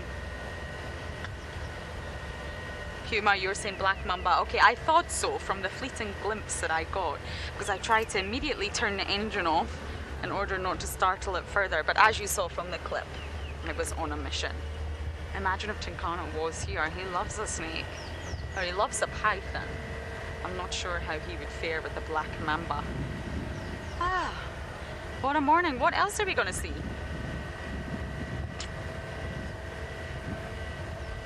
BK loves honey badgers so much.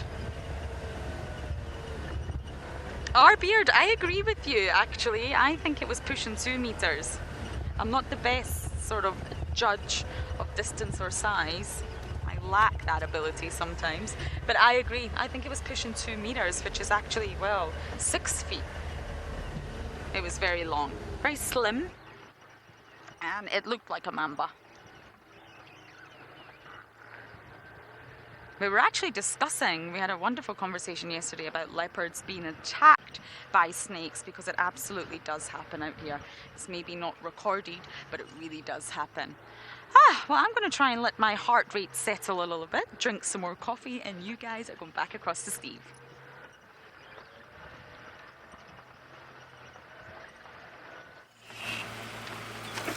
Yes, well, these are fresh lioness tracks right here. Those are fresh. Okay, so those are fresh coming from the south. So let's follow those. Those look a bit fresher than the ones I had earlier.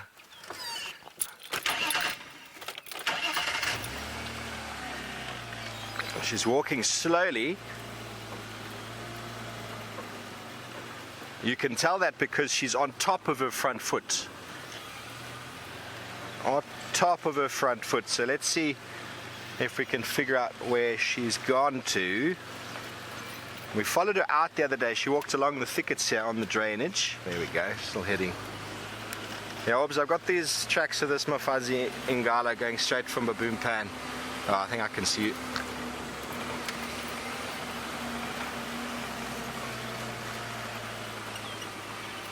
There's okay,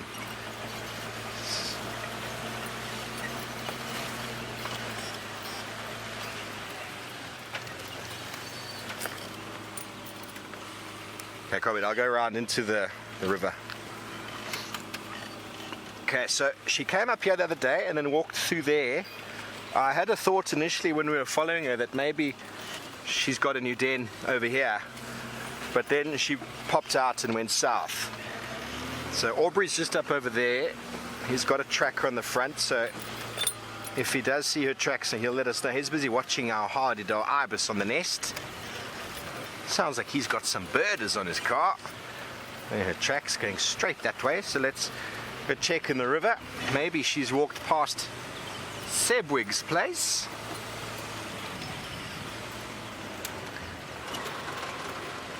Those tracks look really nice.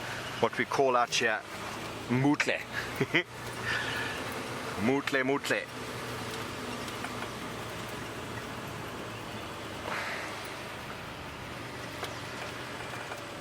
It was nice to see the Nkuma male looking as flat as he can.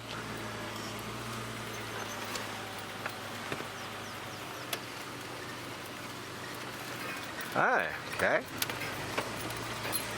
There's some elephants are on their way towards us. So let's go and have a look. They're going to just eradicate the tracks. I do love seeing elephants, but if they walk on all these tracks, it is quite inconvenient. Okay, here are, this is definitely tracks of a hyena. That is a hyena.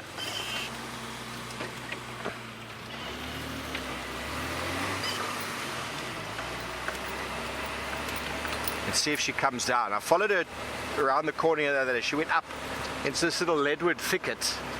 I thought to myself, ooh, that could be a promising little den site. But then she popped out.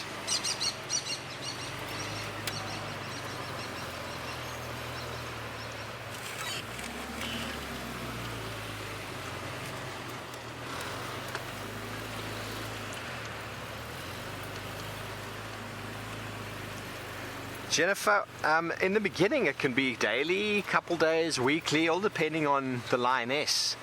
Her going in and out, you notice how we're able to track her.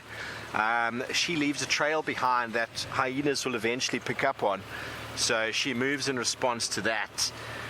Also, you bear in mind that the cubs are going to be defecating, and she can lick them and clean them, but there's going to be a smell associated with it, which is going to cause her to move.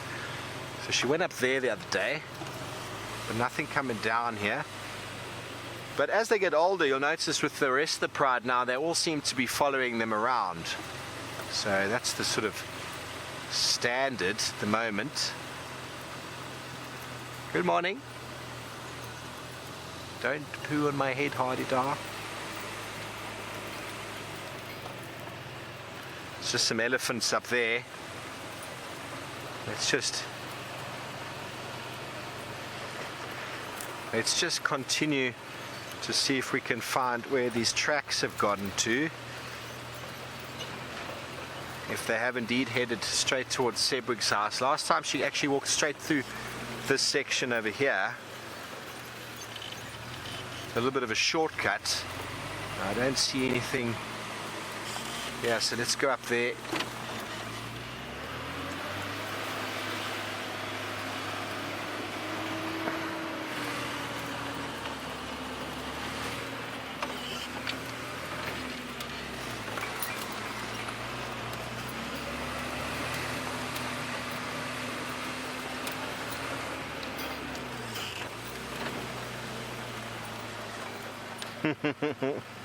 Margie, she's probably going and having tea with the wigs every day. I'd say so. I definitely would. Predator to predator. Talking about the Franklin I ate. Have you eaten a Franklin today? Oh, yes, I have. It was delicious. I love my game birds.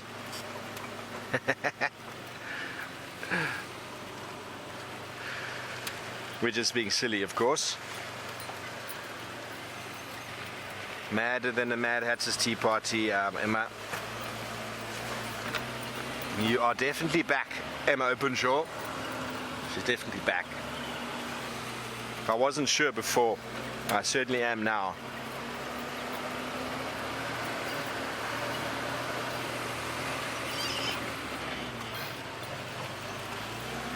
Okay, here her tracks are. Okay.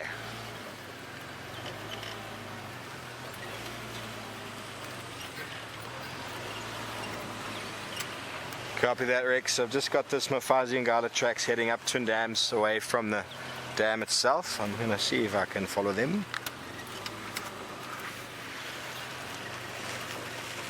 Where are you? Someone's driven here.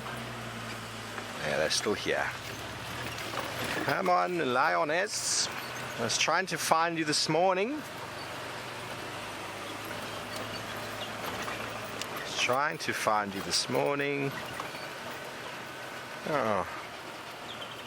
How do you drive on top of them? She actually, when we followed the other day, went to have a little look in this thicket here. She walked through here, had a look in this thicket. Let me just go back here and have a look if she didn't turn in there. I mean, she was scratching, like having a little... And if she decides to move into that den, well, that could be quite nice as well. Just got to see if she just moved across over here. She's trying to sell us the dummy. Oh, that's a very big hyena track. Nice sandy patch over here. Hyena, hyena. That's hyena. Let's keep going up. I think she's definitely headed to the same sort of area. Sorry that I'm behind the car, everybody.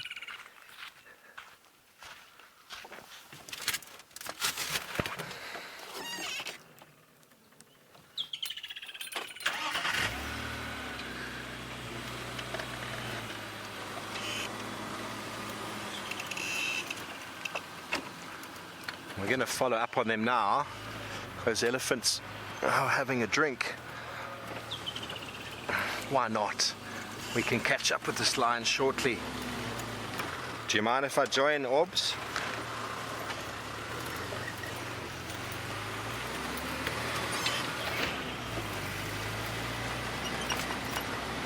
Orbs, Orbs.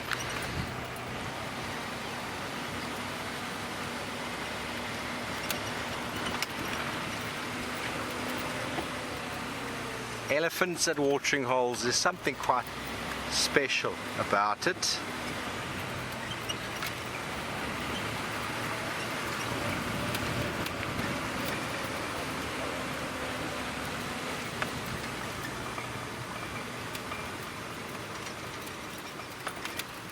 Little bit of an Ellie break. All excited, me too.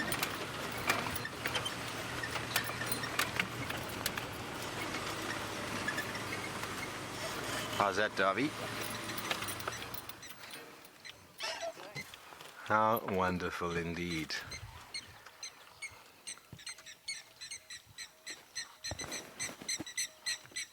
The little baby on the wall there, Darby, is a little one.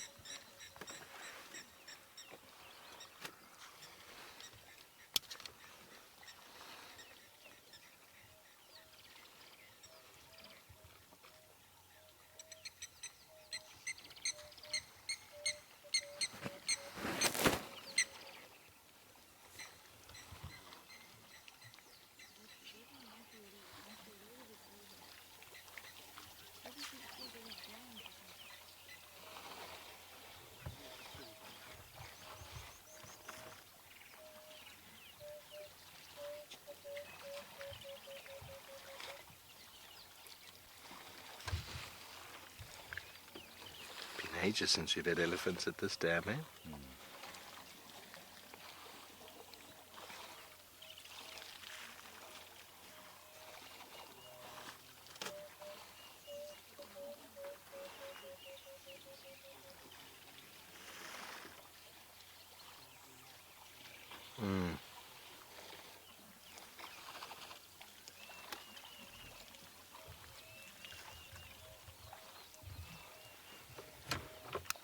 Rex confirmed Chelapan heading north.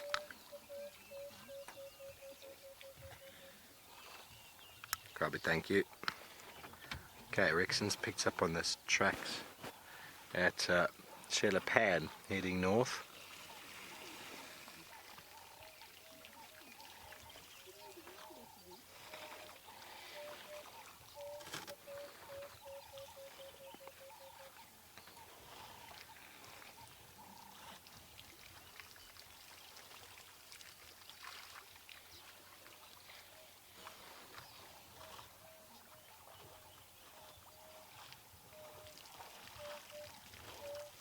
Sharon, I'm not sure.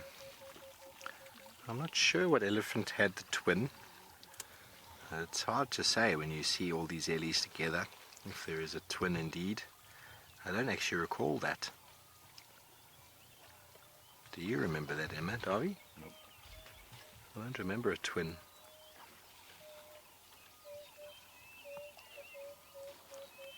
Okay, I wasn't here.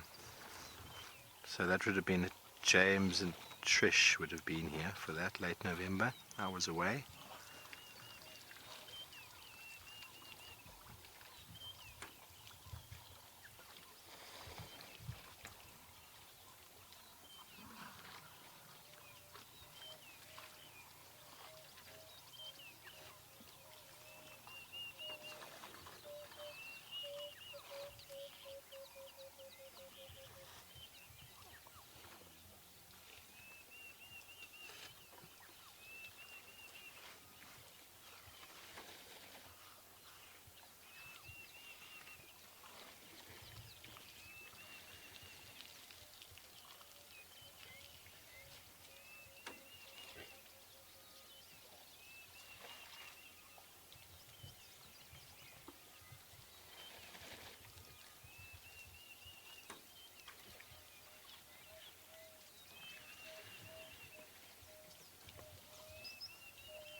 So it's very cute, isn't it? Small little elephants. Wonderful scenes having Ellies at the water. One of my favourite scenes the other day was that herd swimming. How magical was that? What a day. What an afternoon we had, hey Darby?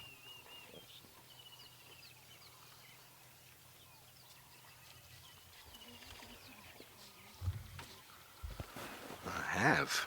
It's all about the good vibes, eh Darby? All about the good vibes. Elephants pick up on good vibes. These animals are very attuned to it. All animals are. Elephants, very much so.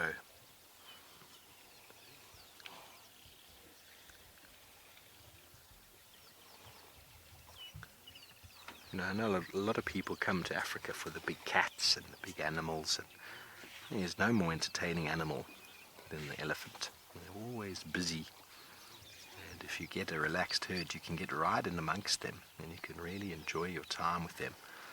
You saw with that young Ukuhuma male just before. So often that is what you see with lions. So you've actually got to really plan your time with lions very well.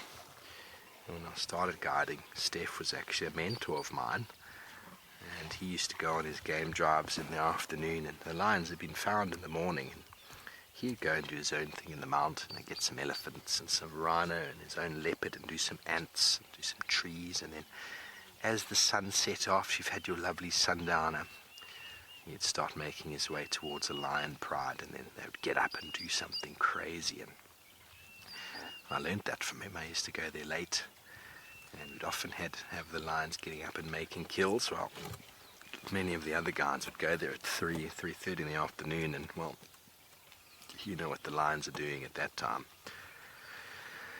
Flat and sleeping. Whereas elephants, even if they are flat and sleeping, it's very entertaining.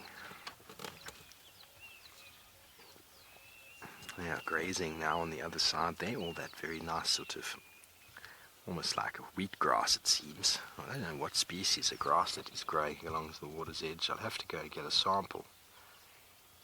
But none of them seem to have any inflorescence, so it might be tricky. It's nice and green and able to grow in waterlogged conditions.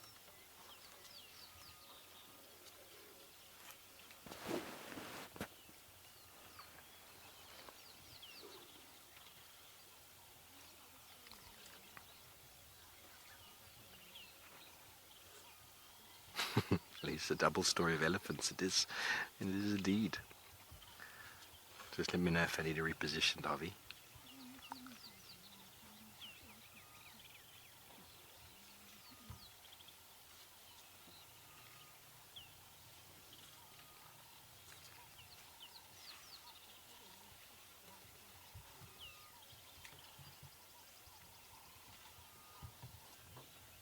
Louis de Lion, that's an interesting record. Louis de Lion says a record of an elephant swimming is about 20 miles. That's far. They're quite buoyant, though. The design of the elephant indicates that there was once a distance relative to aquatic marine life, aquatic mammals, and the fact that they've got quite big lungs inside their body, inside their chest cavity, which actually makes them quite buoyant. So they can actually swim very efficiently, and with their snorkel out the water, an elephant looks very at home in the water, very at home even when young. So I suppose 20 miles for them is not too much. Can you imagine swimming 20 miles, Davy? Sure. Can't imagine running 20 miles.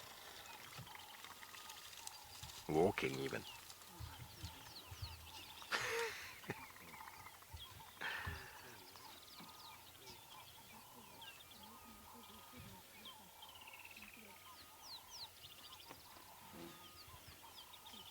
There's a really little baby there.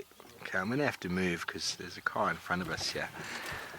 Let's go and reposition ourselves for these ellies, and then we're going to go see if we can pick up on that lioness track. If she's gone north, she's probably around Leopard somewhere. We'll get ourselves in a nice position for these elephantes. We're going to come out of the dam in a moment. Don't run, elephants, don't run. Oh, violet-backed starlings, Davy, quickly before they fly away. There's the violet-backed starlings, everyone, which we tried to get. There's the female, looks very much like the ground scraper earlier, but look at the face. The face is brown and speckled. It's not with a mask, and there's the male to the right of it, but beautiful. Let's get to these ellies. I can bird with everything. With elephants and we can bird. Nothing wrong. Let's just position ourselves in a way that we know what these elephants are doing, what they want, and where they are headed to, and I reckon we can get ourselves in a good little spot. I'd like them to come and walk past and say hello to everybody. Oh, there's fresh leopard poo. No, that's hyena poo. No, it is leopard. It is leopard. What would a drive be without a little bit of leopard poo, everybody? There it is. And there is the track. Where's my hand? There's the track over there. Okay, so probably taddy from last night. And when I say fresh, it's still moist, but it's not steaming. She came down, we didn't check this road yesterday, and then tracks have come back in. Aubrey's checked, but hasn't seen anything. So, no idea.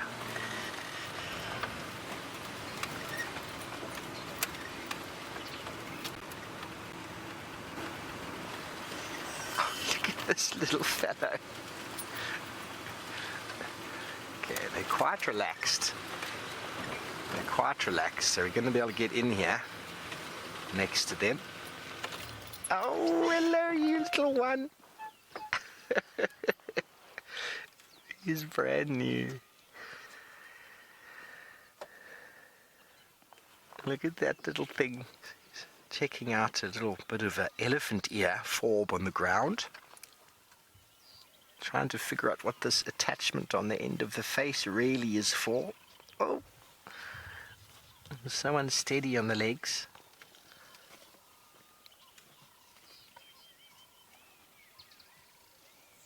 I know one day I'll be able to use these feet and this trunk to do things, Mum, but right now I'm really not quite sure.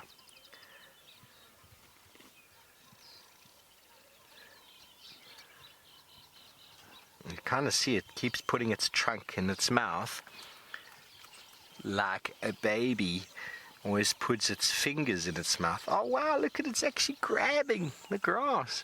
They weigh about 100 kilograms, so approximately just over 200 pounds at birth. He's trying to grab the grass. Like a baby's able to put... Oh, it's getting very unsteady. Like a baby's able to put its fingers in its mouth. Not a spoon though. It definitely can put its hand in its mouth, but the spoon, that's way too much coordination. This little one is able to stick the trunk there, but not able to grab too much.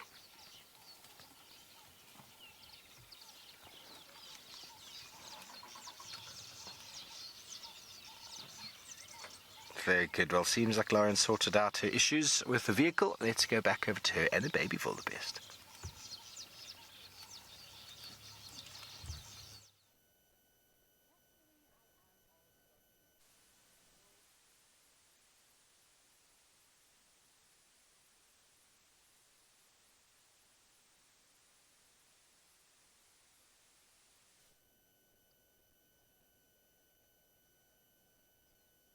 Is that better, Emma? Can you hear me now?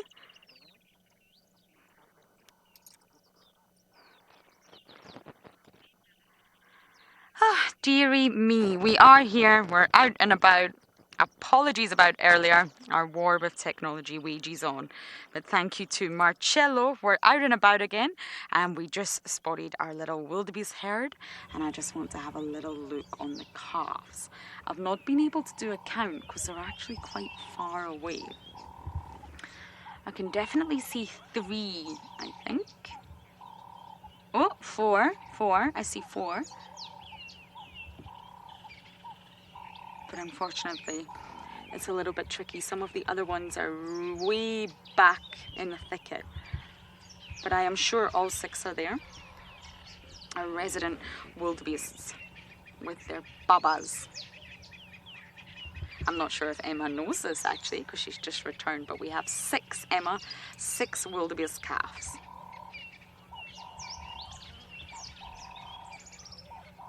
It is adorable. Hopefully they can hold on to their young. They stay quite close together, and of course they're a smaller herd and they are bigger than impala, and even the young are bigger than impala.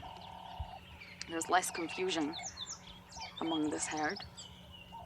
So hopefully they can stay close-knit, tight together. Now I actually found this BK in our garden. I mentioned this on Drive the other day and I didn't know what it was.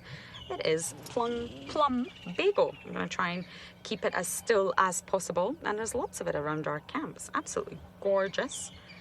It's a very reliable and resilient plant, and I just found this lying on the ground, so I thought I would show you. It's actually visited frequently by butterflies, and it's one of the larval food plants for a specific butterfly that's the common blue. Butterflies are very specific in their sort of larval food plants. They lay their eggs exactly where they need their young to hatch to get some food. And not only is it absolutely gorgeous, a lot of sort of children when they're young actually make earrings from the sticky flowers. They stick them into the earlobes. If we can just take a look here, BK, you see where the green joins the pink. That area is actually known as the calyx. And it's very, very sticky. There's lots of sort of hairs there. And that is what the children use to stick them to their earlobes. It's a fascinating plant. It's got a lot of traditional sort of uses as well, including to treat warts, broken bones, and even wounds. People also use it as snuff for headaches. And apparently it has lots of interesting properties to get rid of bad dreams. I do also have bad dreams, I'm afraid, so I wonder if it would help me. Oh, many of you are loving the colour. Isn't it gorgeous? I read a lot that it's sky blue, but I have to say, in my vision, I would say it is 100% lilac. It's more on the purple scale than it is blue. Definitely lilac, lavender colour. And the word plumbago, I think there's 5 different species of plumbago out here, and the word actually comes from plumbum. Yes, plumbum, which means lead. And what it's referring to is the fact that it apparently works as a cure for lead poisoning. So that's where the name plumbum came from, and then that sort of developed into plumbago. So let's see if I can make my earring, BK. Let me see what kind of earring I can make. I'm going to be the prettiest safari guide in the bush with these earrings. Let's see if this works. It could also not. I have a ginormous hole in my ear where I foolishly was young and thought it was a great idea to stretch it. Yes. Young and dumb, some may say. Or I could just do it this way. Ah! Voila! Yes, this is attached to my ear. It's going right through my ear there. And I think this is a pretty earring. If I loop it round, it might actually stay in place. Ta-da! Oh, so we're going to bumble on. Hopefully we don't have to fight any technological wars. I'm going to drive about looking fantastic with my earring, and you guys are going back across to Stephanie's elephants. Thanks, Lauren. Sorry, the elephants have just reacted to something. They came running towards us. I'm going to go have a look at Twin Dams in a second to see if maybe they spotted a lion or something. Something has caused them to run straight towards us. But it's a good idea not to do anything right now. See the tail? The baby's disappearing behind the adults. I think there might be a lion or something approaching Twin Dams. I'm going to look. There's 2 giraffes just over the head there. They're looking towards Twin Dams. I'll just wait for the elephant to move off, and then I'm going to go have a look. But I don't want to start now because the reaction that they have often has the potential to flow over onto you if you cause a scene while in the middle. Okay, well, I don't know if something actually happened. It was this little youngster who's just moved off there that started running towards us, and that caused Mum to react, and the whole herd reacted to it. The giraffe looking very chilled. So it might have just been an over-eager boy. Came running down the hill. and Mum chased after him. And just like that, the elephants are gone. Okay, let's go have a look. Maybe something is approaching the watering hole. I had a Deirdre's cuckoo on camera a moment ago as well. Not for very long.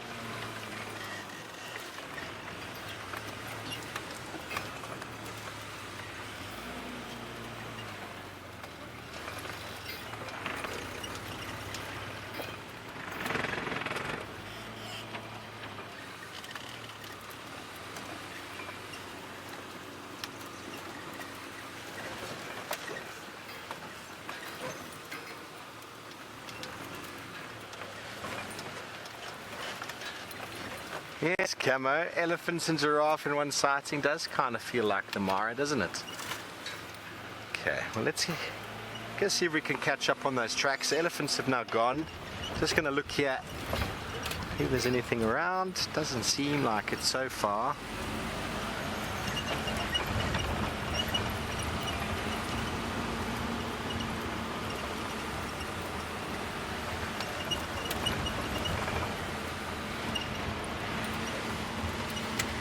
Thanks, Orbs. I'm pulling out. Okay, so those Ellies are crossing south. Let's get back onto our original mission. Nice to have a little elephant interlude. I now have an idea of where. Go a little bit further forward.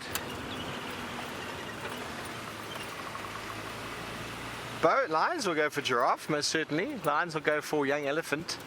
There was a little video or a few photos came from the Manuleti last week. Pride of Lions had a baby elephant. They found it with the baby elephant. The elephant was dead, but the adults came and chased the lions off. But we don't know how they got that baby, if it got separated from the herd or what happened. But when they're really small, like that little one we saw, was a bit unsteady on his feet. It's very important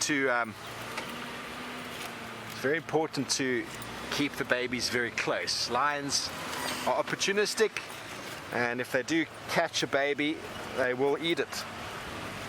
It's not easy to do. Giraffe as well. Young giraffe are very easy to be caught by lions if the adults aren't vigilant enough. Big male giraffe requires a big pride, essentially, to try and pull him down.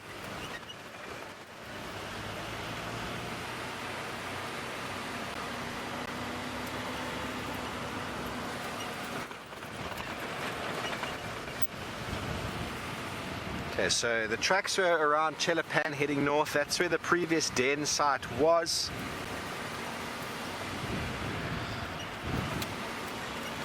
It's definitely giving us the runaround, but I'll have a coffee with Rexon later and discuss the way forward about this den. It's not something we want to talk about on the radio too much.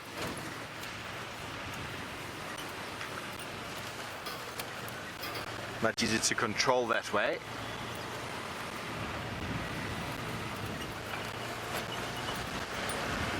Okay, well, definitely Lauren is enjoying the summertime. She's enjoying her flowers.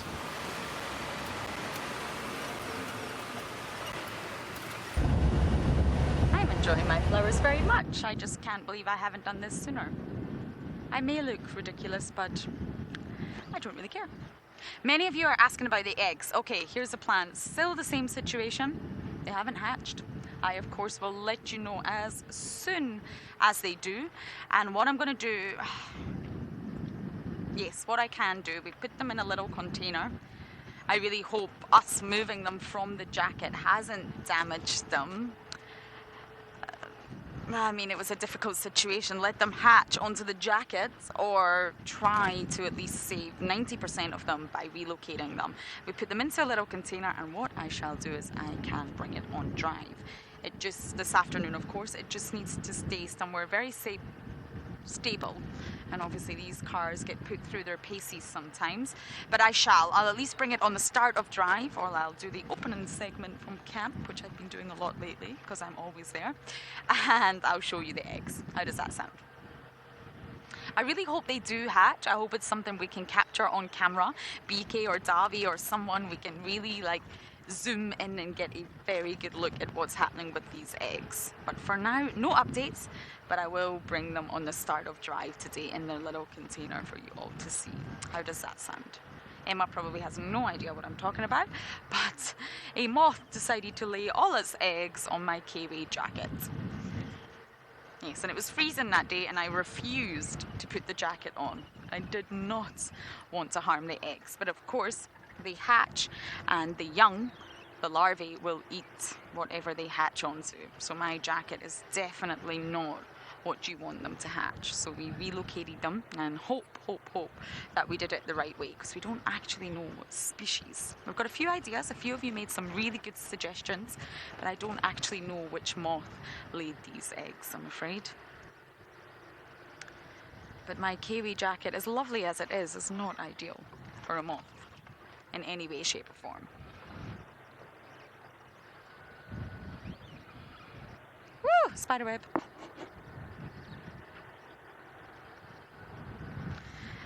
Yes, Emma, I have no idea why it chose my jacket either. My jacket was actually tucked right behind the seat, so I don't know what made this moth decide that this was the perfect place, because it wasn't. But anyway, we've got them, and hopefully they hatch. Imagine if we can monitor this progress. It'd be really fascinating footage we would get there. I've kept them in the vehicle bay, but I am wondering whether I should keep them in my room. And then I can monitor them all the time. Maybe that's a better idea. So we're heading down to Treehouse, just because it's one area that I haven't checked today. I've been west, I've been north, I've been back to camp. So why not check Treehouse Dam?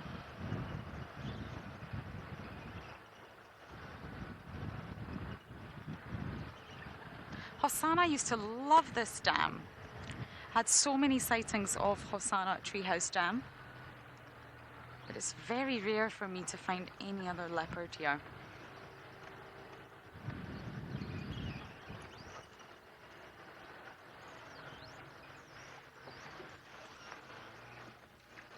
Well, many of you are speculating about the moth. I guess we'll get our answers. Hopefully we'll get the answers. I really have no idea. But some of you have made some wonderful suggestions and sent them to me, and I really, really do appreciate it. Well, hello Treehouse Dam. Let's take a look. Elaine, 100%, you read my mind. I am over the moon. It wasn't a spider. I'm getting over my spider phobia, but I have to say, laying eggs in my jacket, oh, I'm not sure I'm ready for that. PK, do we have something dead over there? Could be going crazy. You can see this elephant dung right in front of the Egyptian goose. Yeah, right in front of it, down a little bit. Something here, see it? What is that? Down. Here. Is that a fish, Emma? You have a much big... Oh, it's a feather. I am going crazy. Thank you, Emma. Your screen is much bigger than mine. Apologies, everyone. I thought it was a fish from far away, but it's a feather.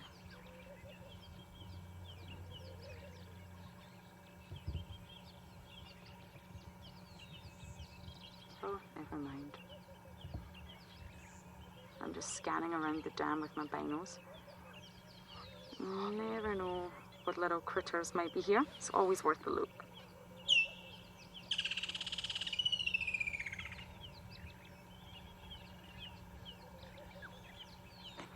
Oh, I really thought that was a fish there. So our Egyptian goose at the dam cam have little chicks. And I did try to show them all to you yesterday morning, but then of course the gremlins came out and decided that that was not going to happen. So we shall show you them this afternoon. I'm not actually sure how many there are. Maybe you all know better than I do. I only saw them for the first time yesterday, but I know they've been on a dam cam. So maybe some of you have a sort of much better indication.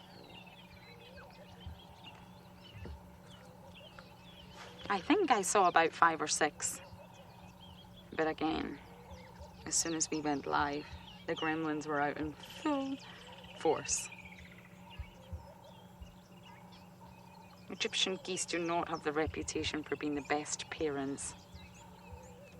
Laurie, you're saying you actually really love these birds. Me too. We see them a lot, so I guess maybe they're underappreciated. But I love them too. They've got such characters. I feel they've got such sassy attitudes to match their sassy markings. They're very vocal, of course.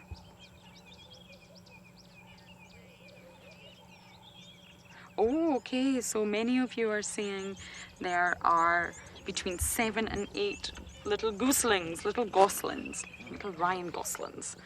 7 to 8, wow. So it's going to be interesting to monitor how well the mother and father actually look after their chicks and how many survive. The fact that they're right in front of that dam cam with all of you incredible zoomies, we're really going to be able to monitor it. Well, we're going to keep bumbling onwards and never know what's round the next corner, including black mambas. And while we do that, we are going to send you back across to the Volve. Well, everybody, just by Chelapan, south of Chelapan is where we've been thinking that lioness is denning. Now, we just missed that junction this morning, and the tracks of that lioness come up over the open area, and there's sort of like in and out from Chelapan into this Ingwe Alley drainage. So I reckon she last night moved to den across the road there. So we're just checking Ingwe Alley that nothing's come out. Rexon seems to think that there's more than one lion, but there's only one coming in from the south. And what I was discussing this morning is if we find a lioness track going in and out of an area, then we can assume that that is a den. So let's go around. Rexon's actually around the corner there having a coffee, so have another chat with him and then we'll probably just drive in there. Exciting, exciting. There's nothing coming out here.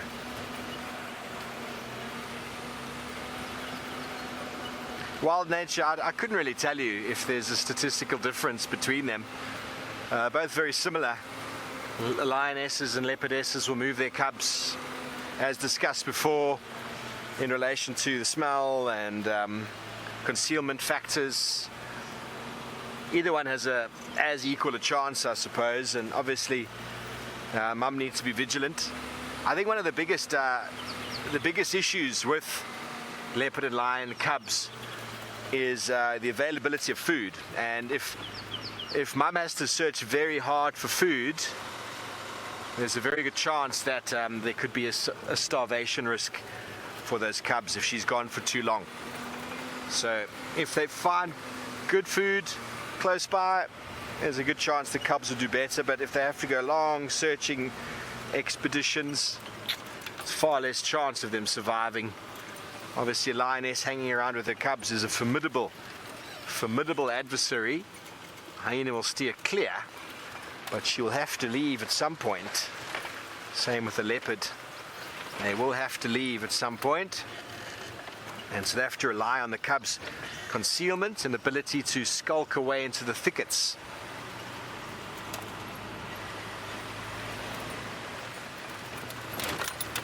Ooh, sorry Darby, that one always gets me.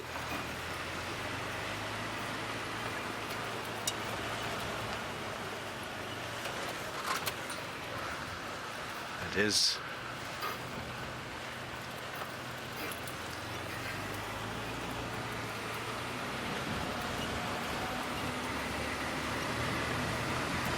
Okay, those tracks were steaming fresh, in and out. We didn't see them come up this morning. She might have walked in while we were standing by.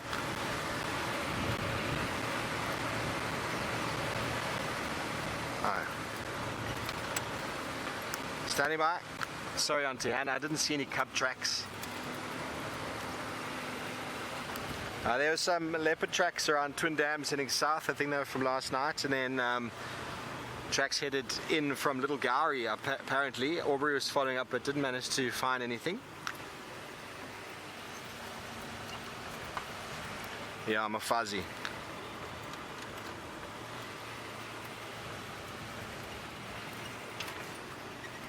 That's what I was told in the south, yes. Pleasure, Charlotte. Enjoy your morning. Okay, so we're going back to where we saw those tracks. Maybe Rexon is still there. Have a little chat with him. If we can find this lion nest den, well, that will be a very happy new year.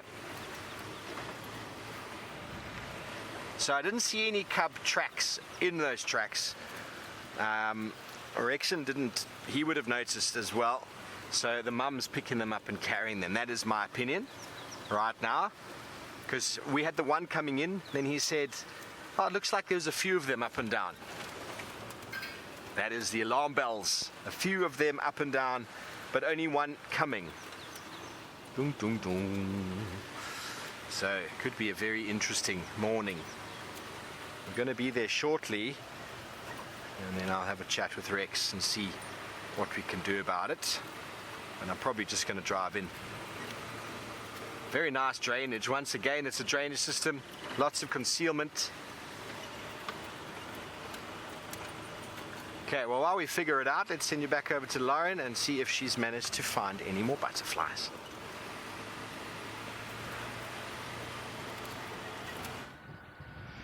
Butterflies, yes. For some reason, I'm not having much luck with the butterflies today, but I'm not giving up.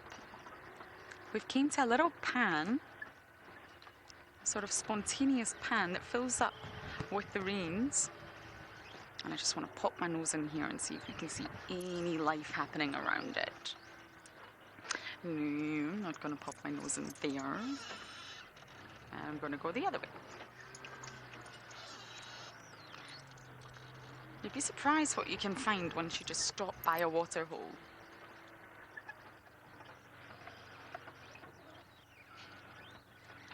What a gorgeous little pan, not too far away from Treehouse. See, there's a foam nest, so the froggies definitely live here. Let me just take a moment to scan around. Hopefully I won't misidentify a feather for a fish. I am a marine biologist, yes, that is true. I have also ran out of contact lenses, and sadly I live in the middle of nowhere. But luckily I've got my cameraman and I've got my binoculars.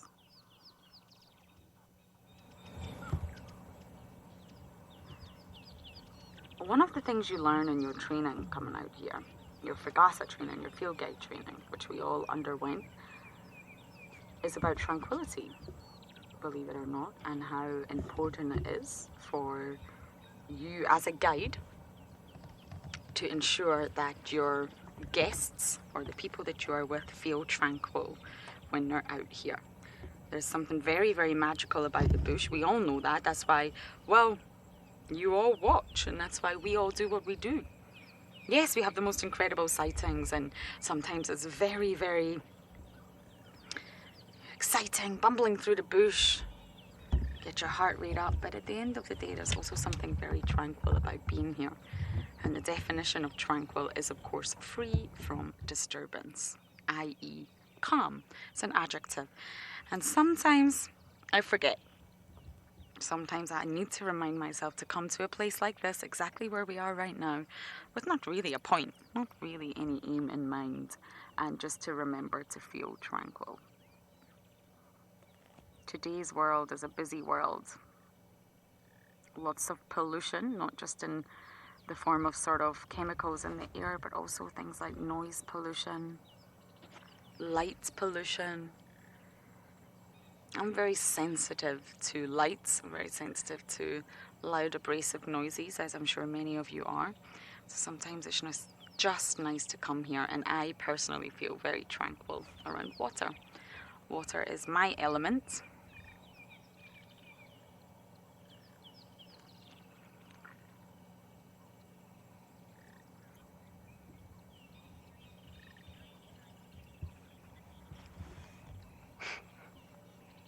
Pug, you're saying it's very calming 99.9% of the time until there's a live kill. Yes, agreed. Davi and I actually got a live kill the other day with Shadulu. And yes, that was not calming, slightly disturbing and difficult to watch for some, me included. But yes, Pug, you're right. 99% of the time, it's calming. But sadly, we do have those moments that your heart is in your mouth. What a lovely pan. Sadly, no butterflies. Steve thinks it's the way I smell. Everyone at camp talks about the way I smell. It's all positive. Apparently, I have a nice smell. I am not aware of it. And he thinks the reason I've been so lucky with the butterflies is because they like my smell. I have no idea if that is the case or not, but that is Steve's theory. I always enjoy Steve's theories. But maybe today I'm not smelling so good. That's also a possibility.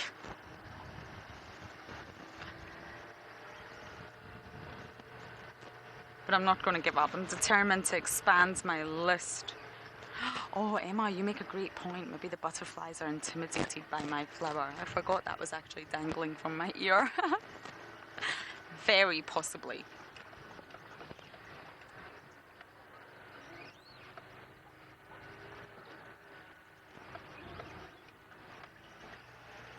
You just have to scan the sides of the road and watch for that flicker of colour, and you know you've got a butterfly.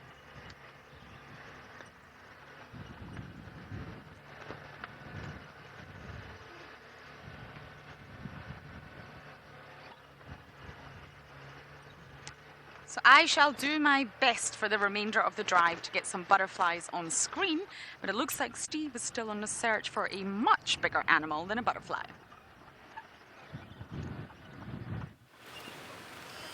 Yes, we are. Yes, we are.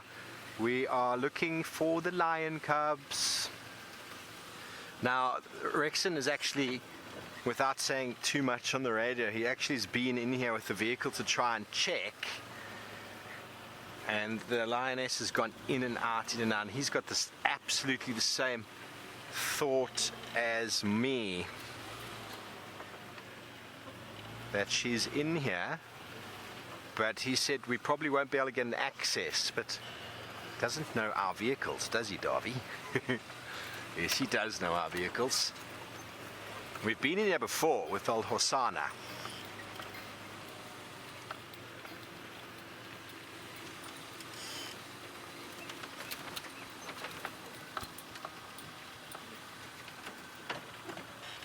Got an access maybe on the other side there.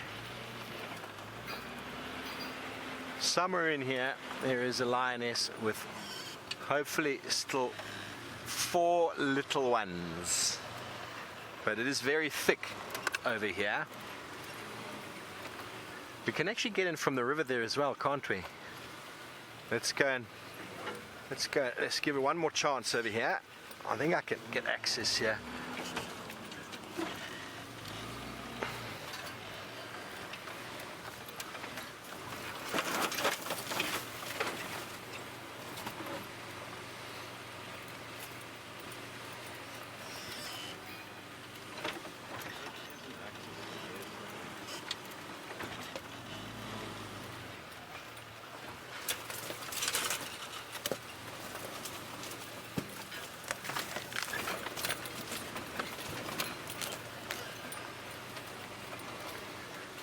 Drainage line, oh drainage line, how can we get into the drainage line? Orange-breasted bushshrike calling.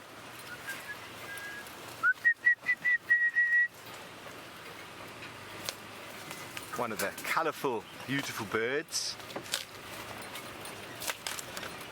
AK, you were suggesting that I sing. Well, I might scare them all away. Here we go, Darby. Are you ready? We've been in here before. You might not think so, but we have. Yeah. Tristan and James have been in here before. I remember leading them in here with the drone, thinking, I'll just go in there. take a right over there and you'll find the animal. Just take a right. North of you, James, 7 o'clock, James. James is always so funny on the radio when we're leading him in with the drone. Because you obviously, from the air, you can't see how dense the vegetation is to try and access. So if you can't see it, you're just like there, it's right at your 2 o'clock, and there's this wall of vegetation. 4 meters at 2 o'clock.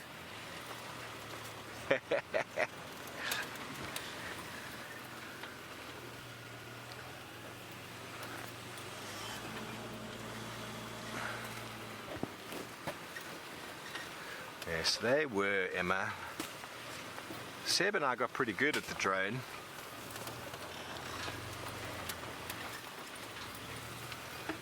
Okay, so I'm just gonna go, maybe I'll go through there. That looks a little bit more fashionable. Under the bush. Okay, well, let's go over to Lauren, who once again seems her perfume is working.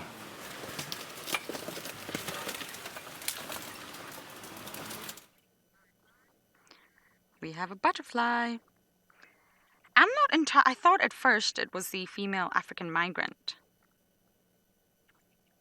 but I'm not so sure. There seems to be a sort of thick black line going from the sort of attachment site where the wing joins the very, very top of the body right towards the tip of the wing, and that is generally speaking not present on an African migrant. The females are yellow, but they don't seem to have that dark line. I'm not sure if you're able to see it because of course there's a few sticks in the way, but I'm just wondering if it could be a different one. Okay, you can see it. Perfect. It may just be an African migrant that, well, has a different colour. Oh, BK, well done. Okay, we've got another one. We're going to leave you with this view and we're going to zip over to the other one, BKU star. I can still see it. Well done. I do think it's another window though. A female window acria, I think.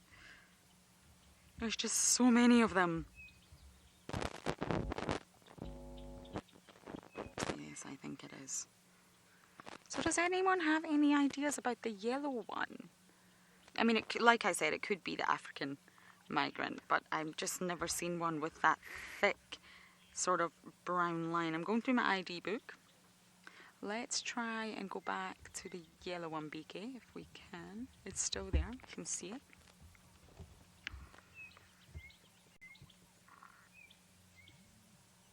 There's lots of different sort of yellow butterflies that we do get out here. I've just never seen one with that thick brown line. But it could just be a colour variation. African migrants are very, very common out here, just as common as the window acrias. There's quite a large sort of sexual dimorphism between the male and female. It's very obvious to tell which one is male and which one is female.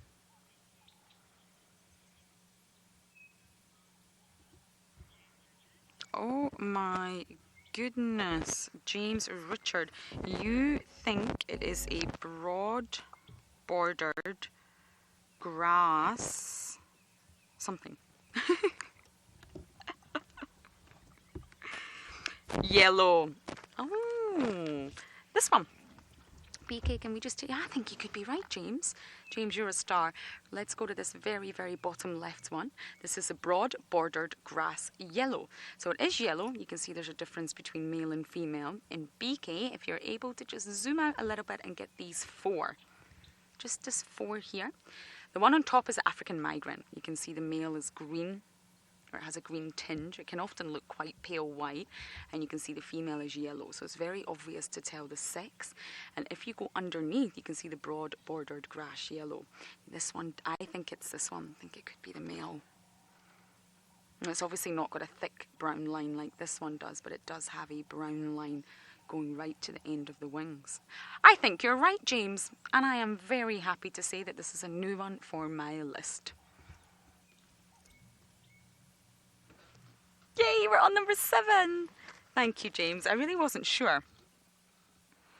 Can we see? There's lots of other migrants floating about, but we've done them. Let me just quickly scan to see if there's any more. Sometimes you'll find sort of high numbers of butterflies in one area, and that's normally because, well, the sort of right food source is around. Ah, I'm really, really happy now. What a drive this has been. I've been getting frustrated that my list has been stuck at 6.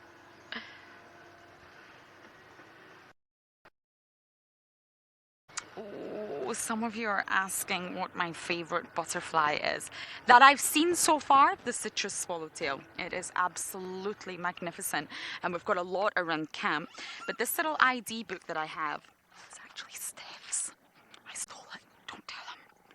Completely stole it from his room. He doesn't know. Scarlet tip is one of them I would love to see. I don't know if they're common around here, but I just think that flash of, well, scarlet is just stunning. Really, really stunning. I would love to see one of them. And then underneath there is also the red tip. So they're very, very similar looking, but I would really love to see one. Would love to see a painted lady out here as well. I'll just show you a painted lady for those of you who are not sure. Steph is never getting this book back. Painted lady here. I'd love to see one of them. You do get them. Again, I just haven't encountered one. I just think they're stunning. And BK, just one more. We have a yellow pansy on our list. I managed to find a yellow pansy. I think we found a blue pansy, this one underneath. But unfortunately, it really was playing games that day and it decided to not open its wings. So James Richard managed to ID it from this appearance alone, from the underside, and I think you were right, but I really didn't get to see it properly because I didn't open my wings, so I also want to see a blue pansy. Butterflies are very, very gorgeous, incredible animals, and this is my first summer out here in the bush, the first proper summer, and it's sort of taken me until now to really get into my butterflies. You've got to take your time, you've got to have patience, as you have to have with everything out here, and you have to really, really study what you're looking at. So those are the sort of species that I would love to see. But you've got to really look for them. In order to see them, you've got to look for them.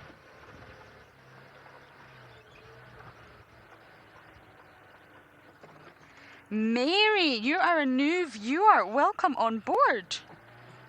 Can you see that, BK? Hold on. Mary, I'm going to get right back to you because it's great to have you on board. I'm not sure if this angle is horrible. It's probably really horrible. Let me just reverse, BK. The dead millipede. So Mary, great to have you on board. We do these drives twice a day, every single day. I'm going to jump out, and in the morning for 3 hours, and in the evening we do a sunrise and a sunset. Wow, look at that. My goodness me. This is mammoth. I have a fossilized dinosaur here. Well, not quite. So you're welcome to jump on board anytime. We discuss things, we all get frustrated together, we all have fun together. The beautiful thing about these drives is they're fun, educational, they'll either make you laugh or cry. We have lots of characters that we follow on a daily basis, and many of us all across the world all support one another, and we've fallen head over heels in love with the characters. This is a millipede exoskeleton. This is possibly the biggest millipede I've ever seen. What do you think, BK? Have you seen one this big? You have? Okay, let me just put my hand next to it. I do have small hands, but it sort of does give you an indication of the size and the sheer girth of this millipede. Now it's dead, just in case anyone was not sure about that. And here you can see the calcareous ring. So this is an exoskeleton because it belongs to a phylum called Arthropoda. So the sort of protection is in the body armor here. And it's made up of calcareous rings. And you can see that's where all the legs are attached to. Oh my goodness, look at these legs. Wow. Now, millipede makes you think they have a million legs, but that's not quite the case.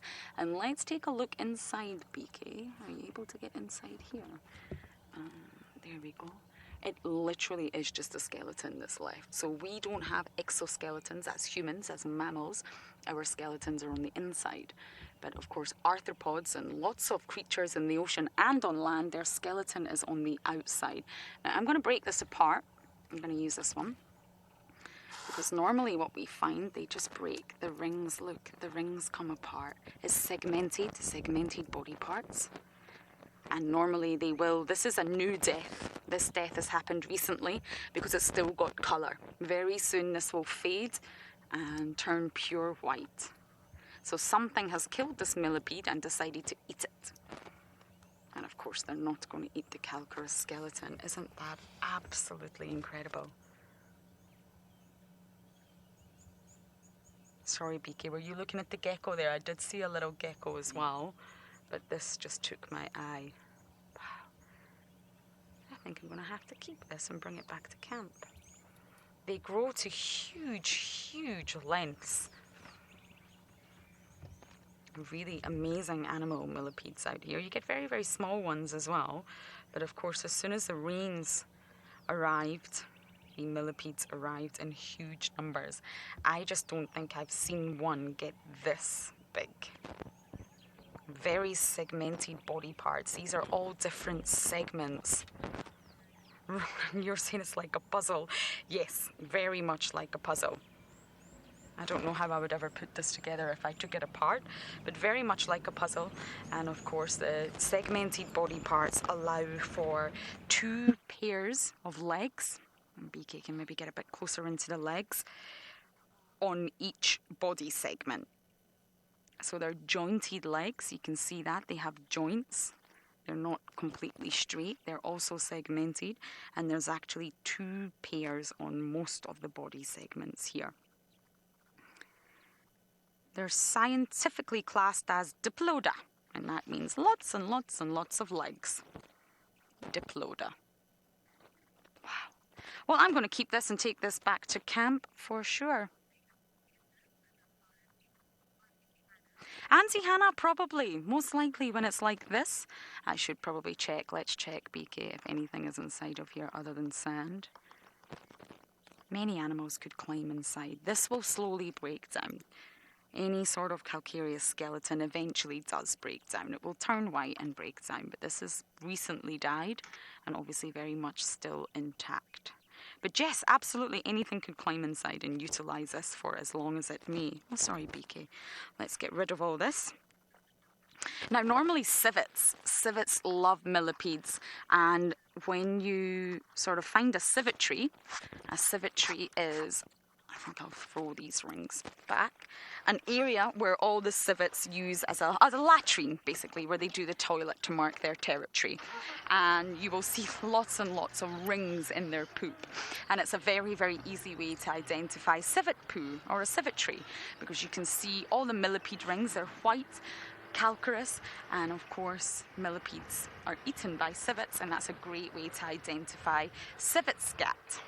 But this one, something, I'm really not sure what, has obviously eaten the inside, the body part, the flesh, and just left the exoskeleton.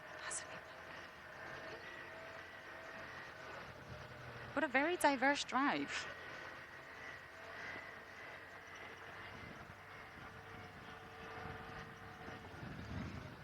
Another butterfly. Let me just check it's not a window aqua. I think it could be. Hold on, hold on. Some of you are wondering if they shed their exoskeleton. I don't believe millipedes do.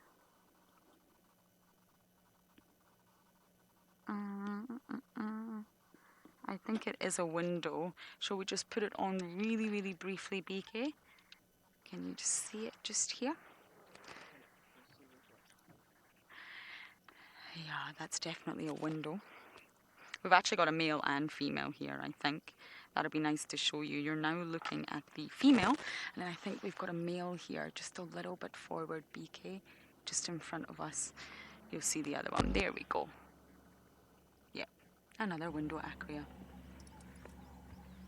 Just cannot go on dry. I always stop because some of the species look so similar that you can actually get confused. So it's worth sort of stopping just to make sure you've definitely got the right species.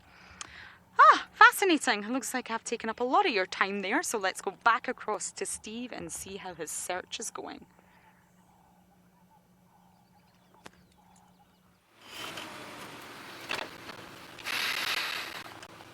Well, that was interesting. We got in, we checked and we checked and we checked. Found walk around and have a look, but seemingly we couldn't find anything. I mean, maybe she's not there. Moved off, but the cubs are there. Although they are getting to that stage where they're going to be a bit more sprightly. But we're going to come around onto Twin Dams here. The access to the drainage where, if you recall, when Rexon got back a little while ago and Lauren and I had been driving around in the rain, we weren't able to find Tandy, and then we did. He's coming to talk to me, but I'm live. Sorry, guys. He's waving vigorously.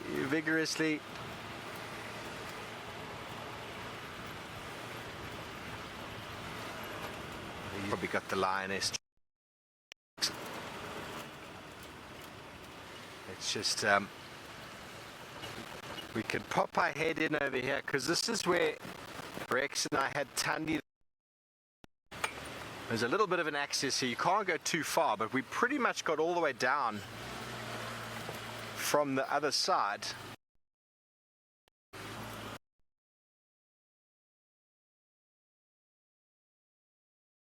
Hiding place, Mama. Okay, well, figure out what's going on with our signal. Let's send you back over to Lauren.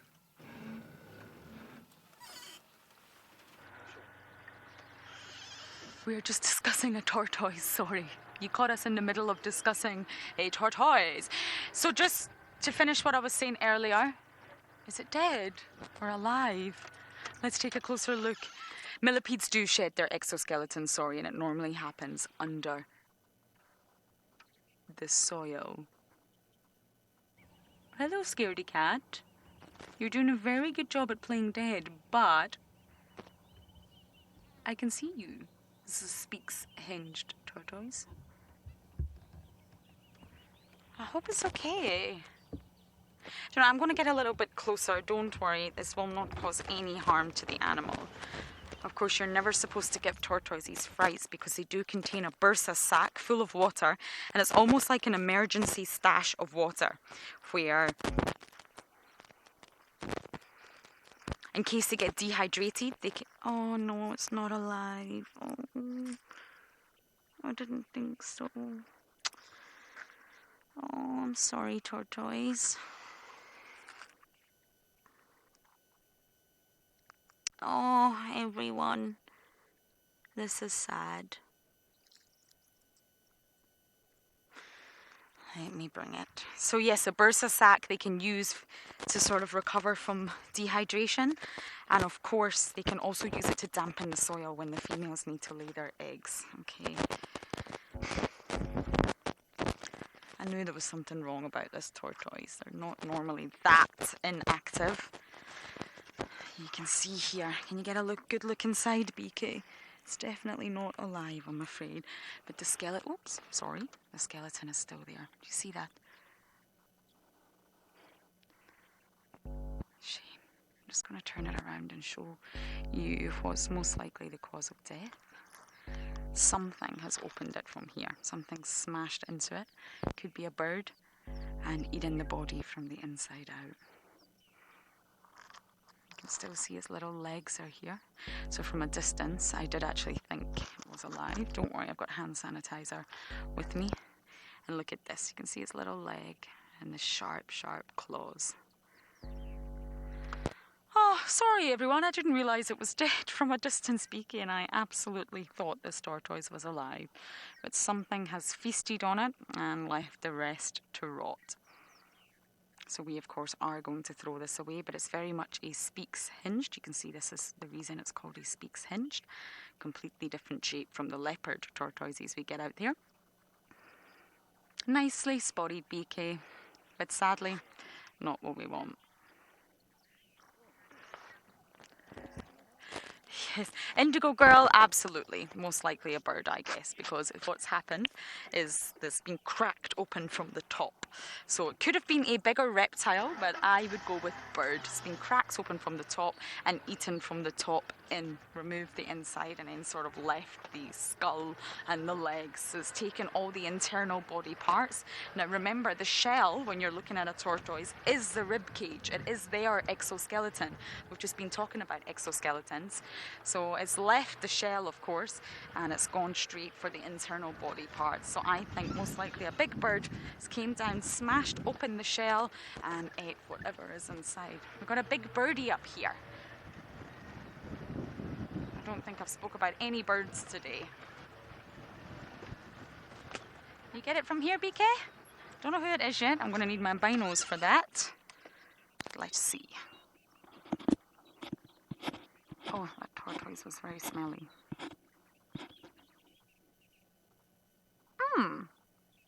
I don't know if this is a juvenile bateleur. A very young one. I think it possibly could be a very young juvenile bateleur. Looks nothing like the adult form. Very fluffy feathers. But the sort of giveaway, if you like, is the band. There should be a band, that signature bateleur band at the bottom of the wing. I'm not sure if I can see that or not.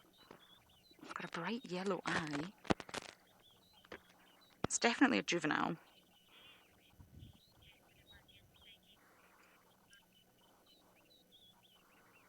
I'm really not entirely sure. I think it's a bit too dark to be a bateleur actually, now that I look at it. Far too dark. The legs don't have feathers. From what I can see, it's quite far away in the distance. I think the featherless legs and the bright yellow eyes could suggest a juvenile snake eagle. Brown snake eagle. Let me just see if I can bring that up. Ah, consultant detective, my favorite detective. You are saying that due to that yellow eye that we just got a look of, it could also be a juvenile. It's definitely not an adult, that's for sure. It's not in its complete adult form. Juvenile brown snake eagle, possibly. Let me bring this up on my bird app,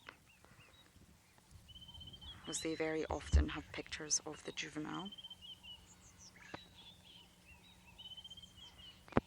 Yep, I think it's a brown snake eagle. I think that bright yellow eye with the patterns, the featherless legs, is definitely a snake eagle. But I think it's a juvenile. Or maybe not juvenile, maybe immature is a better word. I don't think it's a fully mature brown snake eagle. Yes, that's correct. Look at that yellow eye. Bare legs. Yep, I'm going to go with brown snake eagle. Thank you, consultant detective. Nice work, BK. But I think it is an immature one. If you see where I'm looking, BK likes to zoom out. What I'm the issues I have with my binos, my hands just shake and shake and shake. So of course many of you have absolutely better views than I do. Ah, at least we got our bird of the day in.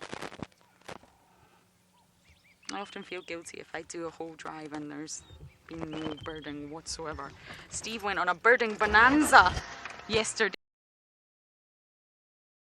Monday. I'm not sure I could get as much as Steve. I think he got 51 or something along those lines. In the 50s anyway.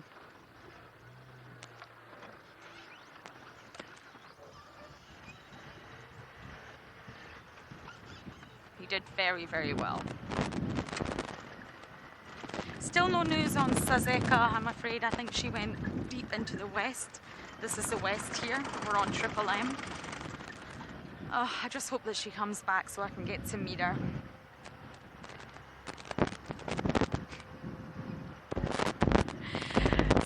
I trundle along this very bumpy road, we're going to send you guys back across to the birding bonanza man himself, Steve. Thanks, Lauren. Well, we nearly got stuck. We were stuck for a moment, but we got out, thankfully. We tried to come into the riverbed from the other side, and it was quite sandy. But what's nice about these cars, if you just distribute the weight differently, because essentially when two wheels aren't really gripping the ground, the wheels will start spinning, because we don't have a rear diff. So Dave stood on the back on this side, and then we got out, which was great. So still not stuck, thank goodness. So that lioness is in there somewhere with cubs, and I think her den is unavailable. We cannot find it, and the effort it took to get in there is huge. So we leave it to her wanderings. We'll keep tracking her if she goes in and out, but it is getting to that stage, everybody, where she's going to start moving them physically. They're going to actually start following her around, which is exciting. And so soon we'll probably get them coming out. And just like what Amber Eyes did. Remember, we couldn't really get too close to Purple Eyes or Amber Eyes' den. And now this lioness is made certain of that. But that's okay. We'll just have to wait a little bit longer for her to bring them out to us.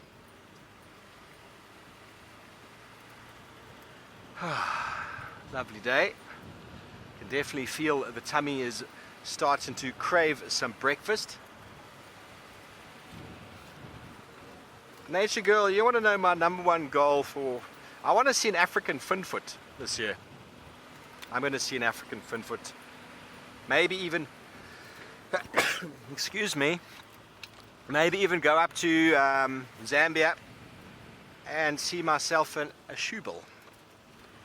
I've actually got a friend working in Zambia, so that could be quite nice to go and do. We'll see. It all depends what happens with work and what the way forward is. I'm probably going to go to the States in middle of March. At the moment, that seems to be what I'm going to do. A little bit of snowboarding, so I'm going to look for a snowy owl in the States. That'll be cool. And while I'm over there, I'm going to want to see some wolves and some bears. So that is sort of what I'm saying right now. It's going to be quite an expensive trip, so for now, that's all I'm going to leave it at. Can't say too much more, but knowing me, I'm going to do lots more as well during the year. A friend posted a picture of themselves on a beach in Mozambique. I want to go there. Another friend of mine is in Thailand. I want to go there too. So much to do, so many places to go. Let's get this crombeck. Come on, we're doing birding. Where are you, crombeck?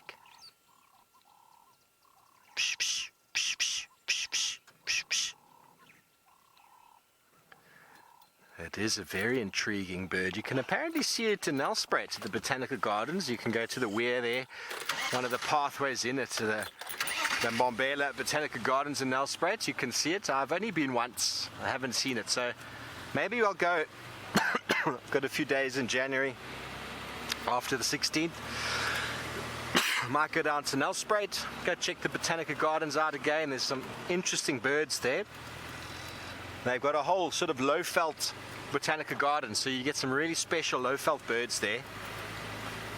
And then maybe another forest mission to Mahubuskloof. Some day trips. Some day trips from local places will actually be suitable. Long distance travel is fun. So Tingana came straight down here this morning. There are his tracks. He loves going straight down this road. He goes straight into the Mulwati, straight over the other side. Only this time he went a little bit west. Very good.